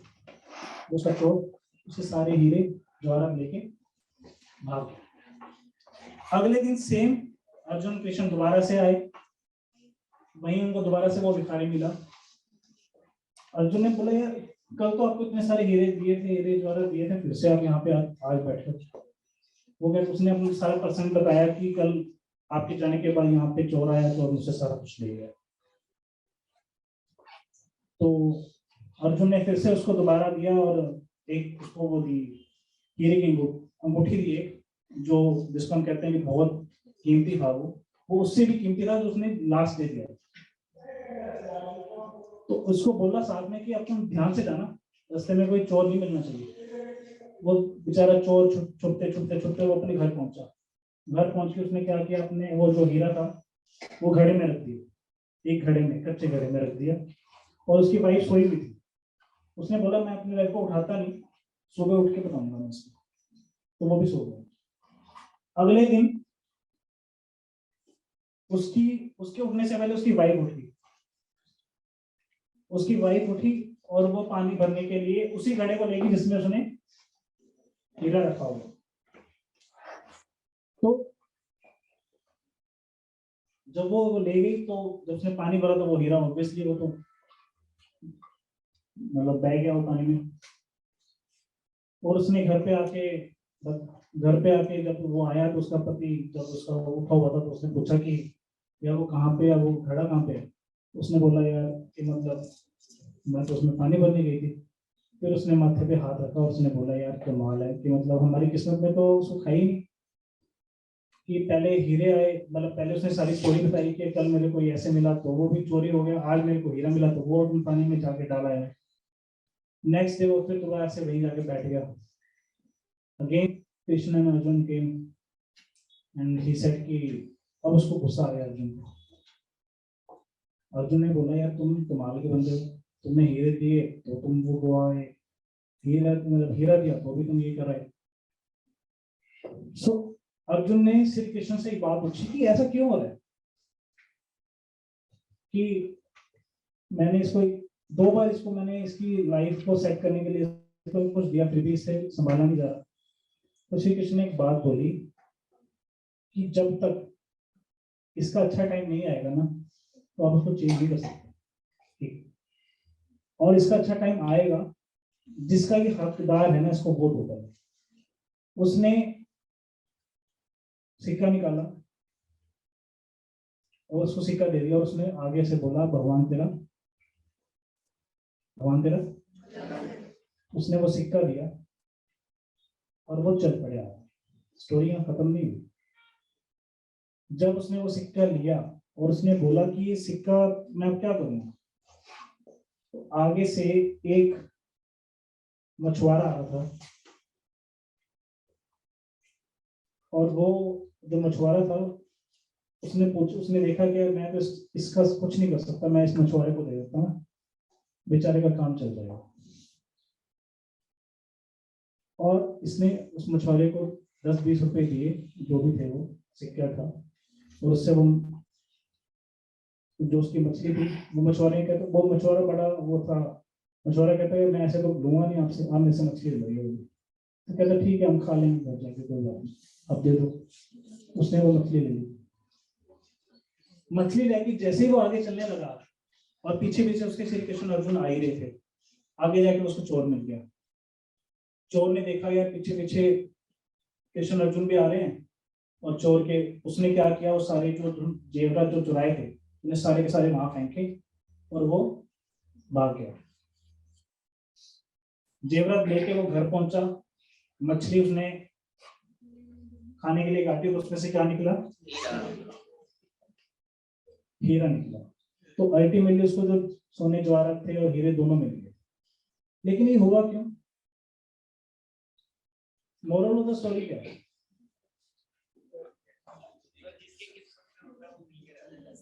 यार एक तो मैं किस्मत वाली बातें ना करा, ये जो किस्मत आप क्या बनना चाहते हैं लाइफ में सर? एस्ट्रोलॉजर बनना है। आप जिस हिसाब से टिकट उके लगाए हैं एस्ट्रोलॉजर बनेंगे। मैं भी लगाता था कि मैं एस्ट्रोलॉजर बनूंगा। सर आप क्या बनना चाहते हैं लाइफ में? ये बन सकते हैं, क्योंकि इसके लिए आपको बुक चाहिए और आपकी डेडिकेशन चाहिए।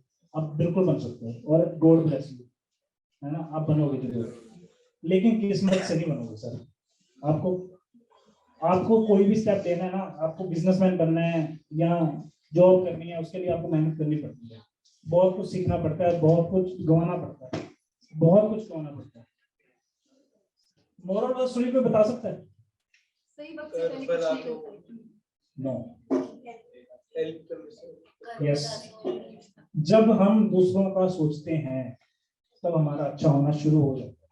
That's it. जिस पल आपने दूसरों का सोचना शुरू किया उसी टाइम आपका अच्छा होना शुरू हो गया। एक्चुअली मेरे को बिजनेसमैन, अगर मेरे को कोई कहता ना बिजनेसमैन, मेरे को ऐसा लगता है यार मैं अभी कुछ भी नहीं, मेरे को लगता है कि मैं कहीं जॉब कर रहा हूँ और मेरे को यहाँ पे स्टेज पे लाके खड़ा कर दिया। सच में I am not businessman, I am just helping people to grow in their fields. That's it. This is my theory. और आप मेरे से पूछोगे अच्छा पैसा बड़ा या फेम?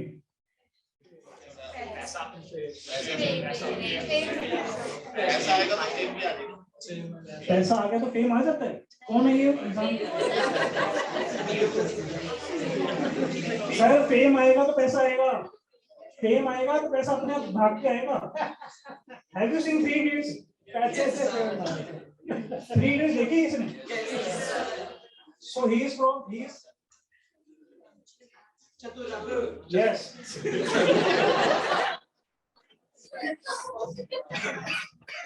So और जो आमिर खान थे वो कौन थे?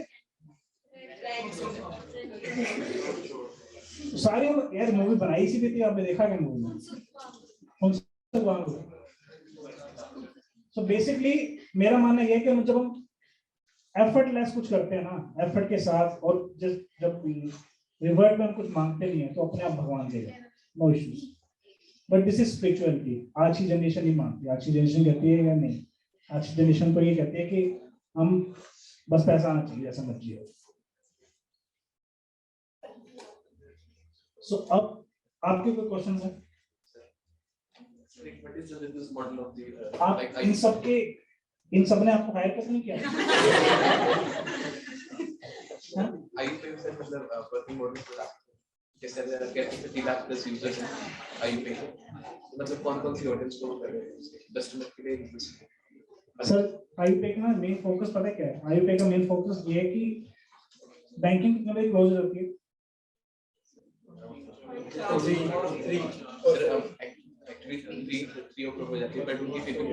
एक्चुअली IUPAY की जो ऑडियंस है ना, वो ऑडियंस आप नहीं, आपको इसमें बताओ। IUPAY की ऑडियंस वो है जो इंटरनेट यूज नहीं करते, और जो बैंकिंग में जाके पैसे जिसको ट्रांसफर करने हैं। ठीक है, एक चीज। Second, money transfer, first money transfer, second recharge, third IMPS, ठीक है, फोर्थ DMT, ठीक है, फिफ्थ कॉर्पोरेट। अगर कोई बहुत बड़ा कॉर्पोरेट है, उसको पैसे चाहिए लास्ट 7 बजे के आसपास, 7 बजे तो बैंक बंद है और उसको हैवी फंडिंग चाहिए, तो उसके लिए इम्पैनलमेंट होना पड़ेगा हमारे साथ, तो वो हमसे जितने बजे फंडिंग ले सकते हैं।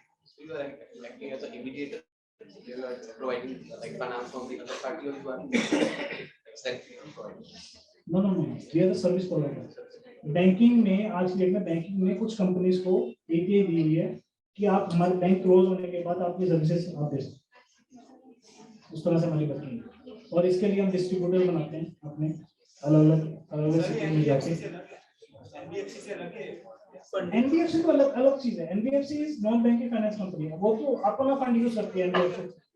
NBFC तो अपना फंड यूज करेगी, मैं अपना फंड नहीं यूज कर रहा हूँ इसमें, मैं सिर्फ बैंकिंग का फंड यूज कर रहा हूँ। कौन सी बैंक के साथ है?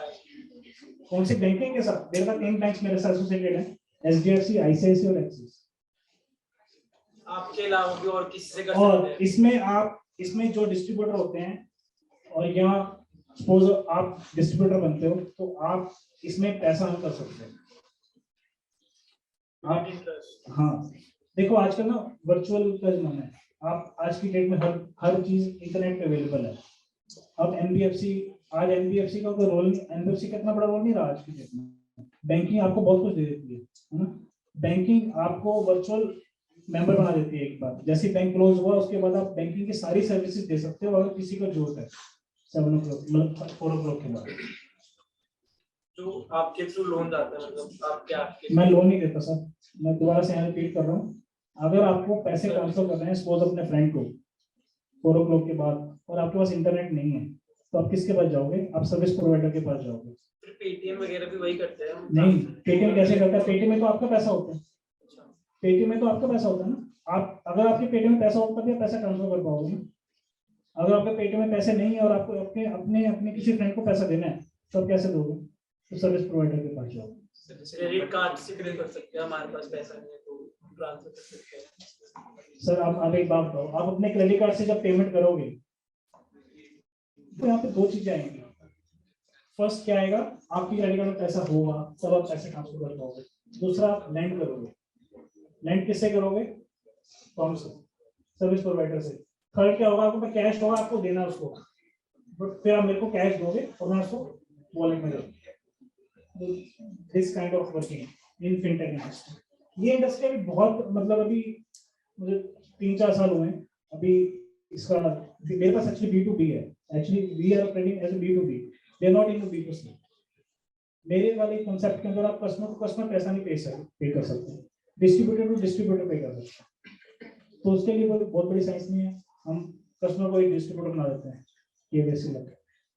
तो this kind of without internet जैसे without internet आप पेमेंट ट्रांसफर सर उसमें नंबर के थ्रू भी तो करते हैं, नंबर को करते हैं उसे आधार लिंक होता है। सर मैंने ये बोला कि इंटरनेट अगर आपके पास नहीं है, मेरे को तो इंटरनेट चाहिए होगा ना। जिसके पास इंटरनेट नहीं है उसको पैसे ट्रांसफर करने तो उसको सर्विस प्रोवाइडर के पास आना पड़ेगा। मेरा कॉन्सेप्ट ये। और ऐसे बहुत से लोग हैं, सच में बहुत से लोग हैं, बहुत सारी पॉपुलेशन ऐसी आज भी है जो ऑनलाइन ट्रांसफर पैसा नहीं करती, जो ऑनलाइन ट्रांजेक्शन करने से डरते हैं। उसके लिए फिनटेक इंडस्ट्रीज डिजाइन की गई। बैठ जाओगे? particular niche target audience Sorry? service provider for a target like particular niche particular sector वगैरह या कोई आपके अलग target? See, digital marketing is something which every kind of business wants, right? So business owners, they want to learn for themselves. There are students who want to, learn it practically. कि we are learning it through MBA, through our education, but they want to learn in some courses so that they can learn. Then they are working professionals. So people like me, जो HR से digital marketing में आए, IT से digital, या फिर anybody who's maybe handling a particular profile but want to now learn the whole 360 degree or paths or whatever specialization we offer. So it's for everybody. Like the companies providing those courses also as well as client services. No client service, only courses. एक last question ले रहे जी, काफी देर से हाथ खड़े कर रहे हैं। So जैसे इस साल गवर्नमेंट जो ई-रुपया वो लॉन्च कर रही है, तो सर आपकी कंपनी और आप उसकी तरह देखते हो उसके एडवांटेज और डिसएडवांटेज? आप ये मतलब जो ये ई-रुपी लॉन्च कर रहे हैं digital currency, this is my favourite subject. मैं ब्लॉकचेन के ऊपर ना काफी 1 साल से स्टडी कर रहा हूँ ब्लॉकचेन के ऊपर, और आज की generation blockchain, bitcoins, Ethereum government से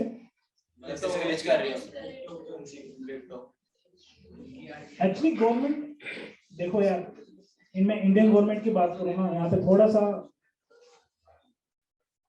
डिस्करेज इसलिए है कि गवर्नमेंट कहती है कि हर चीज में ना उनका शेयर चाहिए, है ना। बेसिकली जो बिटकॉइन, इथेरियम, जो ब्लॉकचेन है ना, ब्लॉकचेन एक्चुअली में अगर आप चाहते हो ना कि आपके नाम से ब्लॉकचेन हो, तो आप अपनी ब्लॉकचेन जाके रजिस्टर कर सकते हो, कोई रोक टोक नहीं है, गवर्नमेंट को पूछेगी भी नहीं, क्योंकि वो प्राइवेट ब्लॉकचेन होगी। आप मेरी बात समझ रहे हो?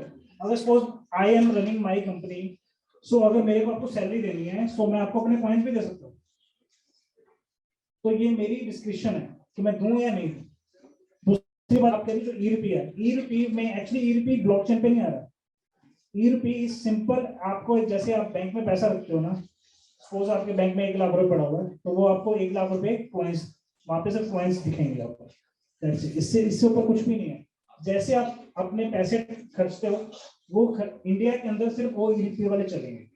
इंडिया में अभी तक क्या हो रहा है, बिटकॉइन नहीं चल रहा है, इथेरियम नहीं चलता है ना, बट आप दुबई साइड जाओगे तो वहां पे ब्लॉकचेन, वहां पे आप इंटरनेट बैंकिंग में जाके बिटकॉइन रिडीम कर सकते हो, इथेरियम रिडीम कर सकते हो।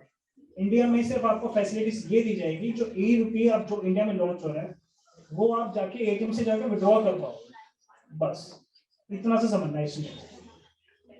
E-RUPI is same like your, जैसे आपके पेटीएम में पैसा पड़ा है ना, वो एक वॉलेट है, एक अलग से आपका वॉलेट बन जाएगा आपकी केवाईसी के ऊपर, जो ई-रुपी होगा। हाँ, वो तो गवर्नमेंट ने खुद ही निकाला है। गवर्नमेंट कहती है कि आज की जनरेशन को बिटकॉइन, इथेरियम से थोड़ा सा हटके एक नया कंसेप्ट दिया जाए, तो इसलिए वो आपको यहाँ पे एक इंडल्ज कर रहे हैं। यूपीआई तो ई-रुपी क्या करेगा? यूपीआई और यूपीआई है ऑलरेडी, तो मैं ई-रुपी क्या करूंगा? यूपीआई एक अलग चीज है। हाँ जी, ट्रांसफर ही करना ऐसा था ऑब्वियसली, लेकिन आप आज की डेट में जाके आपको ई-रुपी एक सिर्फ एक डिजिटल करेंसी लॉन्च कर रहे हैं। यूपीआई में क्या होता है, यूपीआई में आप अपना पैसा ट्रांसफर करते हैं, तो वो डिजिटल करेंसी है। अब किसी दुकानदार के पास जाके आप कॉइन्स दोगे, तो वो जाके 24 आवर्स के बाद जाके आगे में अपने एप्लीकेशन डाउनलोड करेगा, उसमें जाके जितने कॉइन्स देगा उसके अगेंस्ट उसको पैसे मिल जाएंगे। ये कॉन्सेप्ट है। यूपीआई में तो आप डायरेक्ट पैसा ट्रांसफर करते हो, उसको पैसा कितनी देर के बाद मिलता है? नहीं मिलता सर। बिजनेसमैन, अगर आप किसी भी, अगर आप आपस में एक दूसरे को B2C कर रहे हो, फिर तो आपको इंस्टेंट पैसा मिल जाता है, बट अगर आप B2B कर रहे हो तो उसको पैसा 48 आवर्स के बाद मिलता है, और इसके अंदर आपको पैसा इंस्टेंट मिलेगा। हाँ जी, लास्ट क्वेश्चन था कि कोई बिजनेस आइडिया हो उसको बिजनेस मॉडल में कैसे कन्वर्ट करना चाहिए, फिर कैसे होता है? बिजनेस आइडिया को बिजनेस मॉडल में कैसे कन्वर्ट करना चाहिए? बिजनेस आइडिया आपने अपना एक आइडिया बनाया, उसके ऊपर आप एक प्रोजेक्ट रिपोर्ट अगर खुद बना सकते हो तो आप खुद बनाओ, और खुद नहीं बना सकते हो तो यू शुड हायर प्रोफेशनल। क्या क्या कंसिडर करनी चाहिए? मुझे लगता है सबसे पहले आपका पैशन, वो तो आइडिया में हो गया। Second, evaluate the industry. आप कोई भी आइडिया लेके आ रहे हो, उसकी इंडस्ट्री मार्केट क्या है, ठीक है। उसके बाद sourcing of your team, sourcing of your team is the main focus. अगर आपको आप अकेले हैंडल नहीं करते हो बिजनेस, आप अकेले हैंडल कर भी नहीं सकते सच में। अगर मैं बिजनेसमैन हूँ और मेरे को लगता है कि यार I can run finance, I can run marketing, I can run accounting, I can run everything, so मेरा बिजनेस मॉडल वहाँ फेल हो जाता है। आपको अच्छी टीम चाहिए ही चाहिए, आपको अच्छी टीम सोर्स करनी पड़ेगी और उनसे आइडिया। और ऐसा नहीं है कि अगर मेरा कोई आइडिया तो मैं उससे डिस्कस नहीं करूँगा। मेरा अपना आइडिया होगा तो मैं 4 लोगों से डिस्कस करूंगा, फिर उसमें आउटकम निकालूंगा, फिर उसके बाद मैं उसको एक प्रोजेक्ट रिपोर्ट बना के सामने लेके इस तरह से। और उसके बाद एक फर्स्ट स्टेप होता है कंपनी रजिस्टर करना। मतलब कंपनी रजिस्टर कर लो जब आपके दिमाग में थॉट प्रोसेस है, उसके बाद सब कुछ। आपका एक क्वेश्चन था ना लास्ट। सर जैसे आपकी न्यूट्रास्यूटिकल में कंपनी है, तो ये मार्केट ऑलरेडी काफी वैसे एज एन आउटसाइडर काफी सैचुरेटेड है, बड़े प्लेयर्स हैं इस मार्केट में who are moving into this supplementation or because people are more health conscious these days. तो आपका पर्सनल एक्सपीरियंस क्या था to crack to make a niche for yourself, कि आपके पास रिपीट ऑर्डर आ रहे हैं, 60% आपने कहा कि आपके पास रिपीट ऑर्डर्स हैं, तो आपने क्या एक यूएसपी क्या थी आपकी, लोग आपके पास वापस? मैं आपको बताऊं, When I start this company, IUbliss, सो मेरे 2-3 अच्छे फ्रेंड्स थे, वो अच्छे तब तक थे जब तक मेरे को उनका पता नहीं। उन्होंने मेरे को एक आइडिया पिच किया कि इस तरह से हम न्यूट्रास्यूटिकल इंडस्ट्री शुरू करते हैं। मैंने कहा ठीक है, क्योंकि हमने हर्बल लाइफ, एमवे, बहुत सारी कंपनीज देखी थी। And these companies are into affiliate marketing, you can say, और you can say MLM marketing. MLM का भी ना, एमएलएम के अंदर भी बहुत कुछ है। एमएलएम, अब जब हम किसी को कहते हैं ना कि यार ये मेरी एमएलएम की कंपनी है, तो वो पीछे हट जाता है, नहीं मेरे को एमएलएम नहीं करना। एक्चुअली एमएलएम का मतलब क्या है? एमएलएम का मतलब ये था एफिलिएट मार्केटिंग, दैट्स इट। इतना ही समझना है इसको, इससे ज्यादा समझने की जरूरत नहीं है। लेकिन बहुत सारी कंपनीज इंडिया के अंदर पिछले 5-6 ईयर्स में आई जो प्रोडक्ट्स भी लेके आए और आपको पैसे भी देने शुरू किए साथ साथ। भाई 2000 की एंट्री लगाओ, 5000, 3000, ऐसे अर्निंग बहुत सारी होती है, बहुत सारे फ्रॉड भी होते हैं। सो हमने जब कंपनी शुरू की तो we started in MLM only, ठीक है। लेकिन आफ्टर 3 मंथ्स मेरा एक बहुत अच्छा फ्रेंड है, सीए है, उसने बोला यार रवि, आप जितना मर्जी बड़ा बिजनेस कर लो, इसमें एंड ऑफ द डे ना हो सकता है कि गवर्नमेंट कोई अपनी एक ऐसी रेगुलेशन लेके आएगी और आपको अपने एमएलएम बंद करनी पड़ जाएगी। ऑब्वियसली अगर आप इंडिया के अंदर आज भी कंपनी देखोगे ना एमएलएम के अंदर, वो कंपनी देखोगे जो बाहर से कंपनी आई है, जो कंपनी अमेरिका से आई है, जो कंपनी ऑस्ट्रेलिया से आई है, या जो कंपनी कहीं से भी आई। बट इंडिया की कोई एमएलएम कंपनी आज के डेट में रन नहीं होती, रन होती है लेकिन वो कुछ टाइम के लिए, और मेरा जो फोकस था लॉन्ग टाइम के लिए। So we sell almost 2000 products in 1 month. First month मैंने 2000 प्रोडक्ट सेल किए। अब यूएसपी क्या थी? हमारा प्रोडक्ट हमें अच्छा था, लेकिन एमएलएम के अंदर एक कॉन्सेप्ट होता है 20x80, यानी कि 20 रुपए की अगर मेरी कॉस्ट है ना, तो मेरे को मार्केट में वो 100 रुपए की बेचनी है, ठीक है। लेकिन जब मेरा प्रोडक्ट एमएलएम के अंदर गया तो मेरे को ये फीडबैक आया कि आपकी तो कॉस्टिंग 20 रुपए की हुई। मैंने कहा नहीं यार, मेरी कॉस्टिंग 55 रुपीज। लेकिन मैं हर किसी को ये आंसर नहीं कर सकता, क्योंकि जब मैंने प्रोडक्ट बनाया था तो एक्चुअली मेरी फैमिली में 3 से 4 कैंसर पेशेंट्स थे जिनकी डेथ हो चुकी है, ठीक है। इसके ऊपर हमने बहुत स्टडी शुरू किया कि यार ये क्यों होता है। तो हमारी बॉडी को सिर्फ 2 चीज चाहिए, एक डिटॉक्स और सेकंड मल्टीविटामिन। अगर आपका सिर भी दर्द होता है ना, believe me, just because of some deficiency of vitamins, that's it. आप कोई भी आज एलोपैथी दवाई खाते हैं ना, उससे कुछ नहीं होता। उससे पता क्या होता है? उससे आपका माइंड स्लो होता है।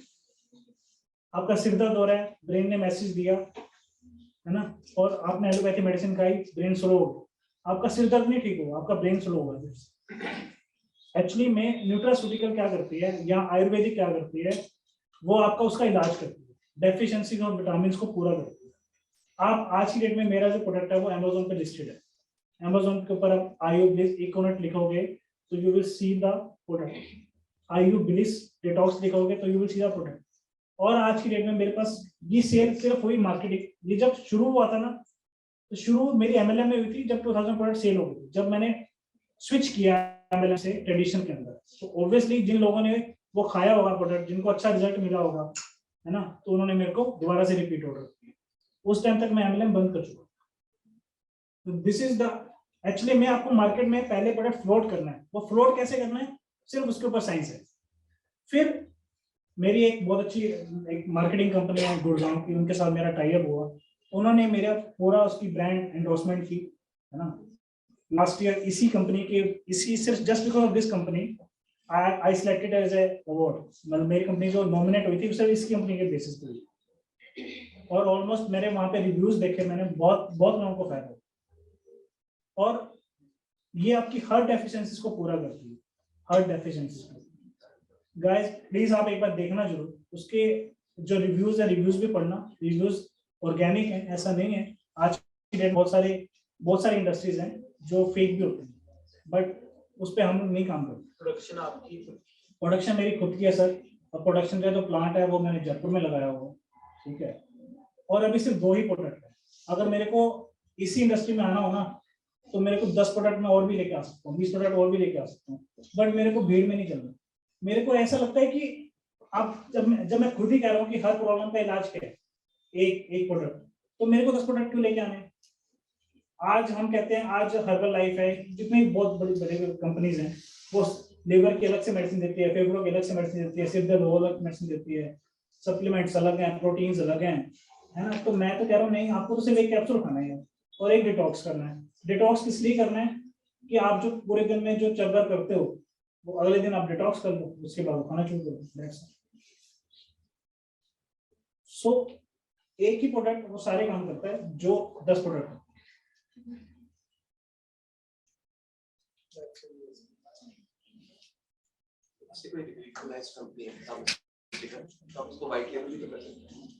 क्या कर सकते हैं?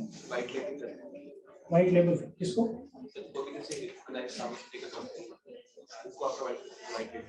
नहीं कर सकते सर। मैं आपको ना, आपका थॉट प्रोसेस बहुत अच्छा है। आपने जो भी पहले क्वेश्चन रेज किए थे ना कि हम व्हाइट लेबल किसी और से करवा लेंगे तो एक्चुअली वो ब्रांड उसका हो जाएगा। मेरे को अमेज़न टीम पर अप्रोच कर चुका है कि आप हमारा अपना ब्रांड मेरे को बेच दो। क्यों बेचो? हमारे तो मार्केट वैल्यू 0 होगी ना, हमें तो फिर दोबारा से स्टार्टअप करना पड़ेगा। जो बिजनेस मैंने सोचा है, जो बिजनेस मैंने देखा, देखो बिजनेस भी ना 2 तरह से होते हैं, एक होता है दिल से और एक होता है दिमाग से।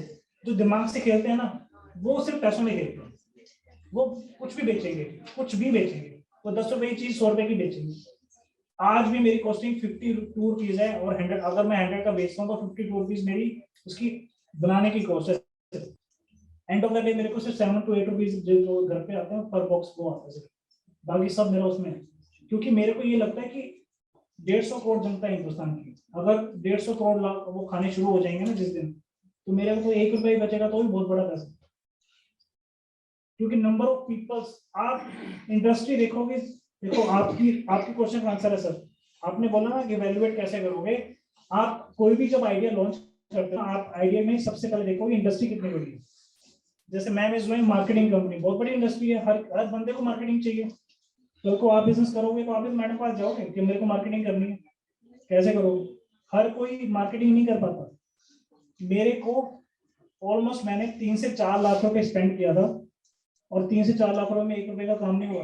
बहुत सारी कंपनीज मेरे पास आई और वो हमने कर दिया था, नहीं हुआ तो नहीं हुआ, आपका ब्रांड है नहीं चलता ना चले, हम क्या कर सकते हैं? ऑब्वियसली ऐसे आंसर करते हैं। But end of the day क्या होता है, फिर मैंने जब अब जो नई कंपनी हायर की, मैंने बोला नहीं यार, रिजल्ट ओरिएंटेड मार्केटिंग करने चलता हूँ। स्टार्टिंग में बर्न रेट भी तो ज्यादा हो गया, जैसे आपने स्टार्टिंग में करा। Any specific question we can take? You can sit my notes. Okay, thank you.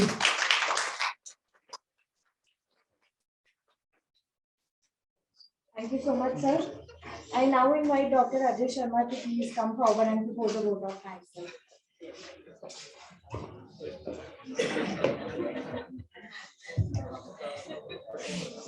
So thank you for the patient hearing also, and hopefully you have got some seed thoughts, and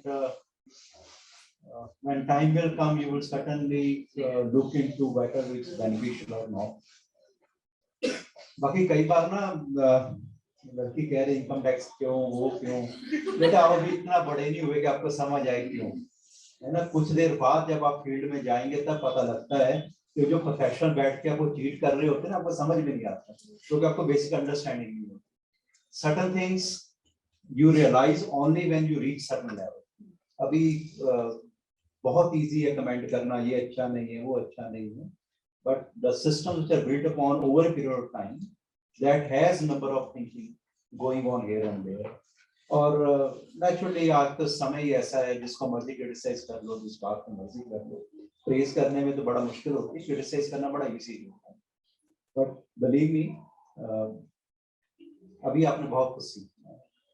To take time to understand what the reality of life is and what is required to be taught and what not to be taught. जितना important ये बात होती है क्या बोलना है, उससे ज्यादा इम्पोर्टेंट बात ये होती है क्या नहीं बोलना है और कब बोलना है। तो सीखेंगे अभी, but it's a good beginning. Thanks a lot for all the organiser for organising the event, and specially thankful to the SEDAC team also. Banga ji हमारे शुरू से ही ट्रेजरर और फाइनेंस सेक्रेटरी रहे हैं, पूरा प्रोग्राम उन्होंने लगाया, उनका भी बहुत बहुत धन्यवाद। और खास तौर पर जो दोनों आज के स्पीकर हैं और उनके जो को पार्टनर भी बैठे हैं, मुझे बाद में पता लगा कि he is also there. Thank you for sharing your valuable expertise with our students.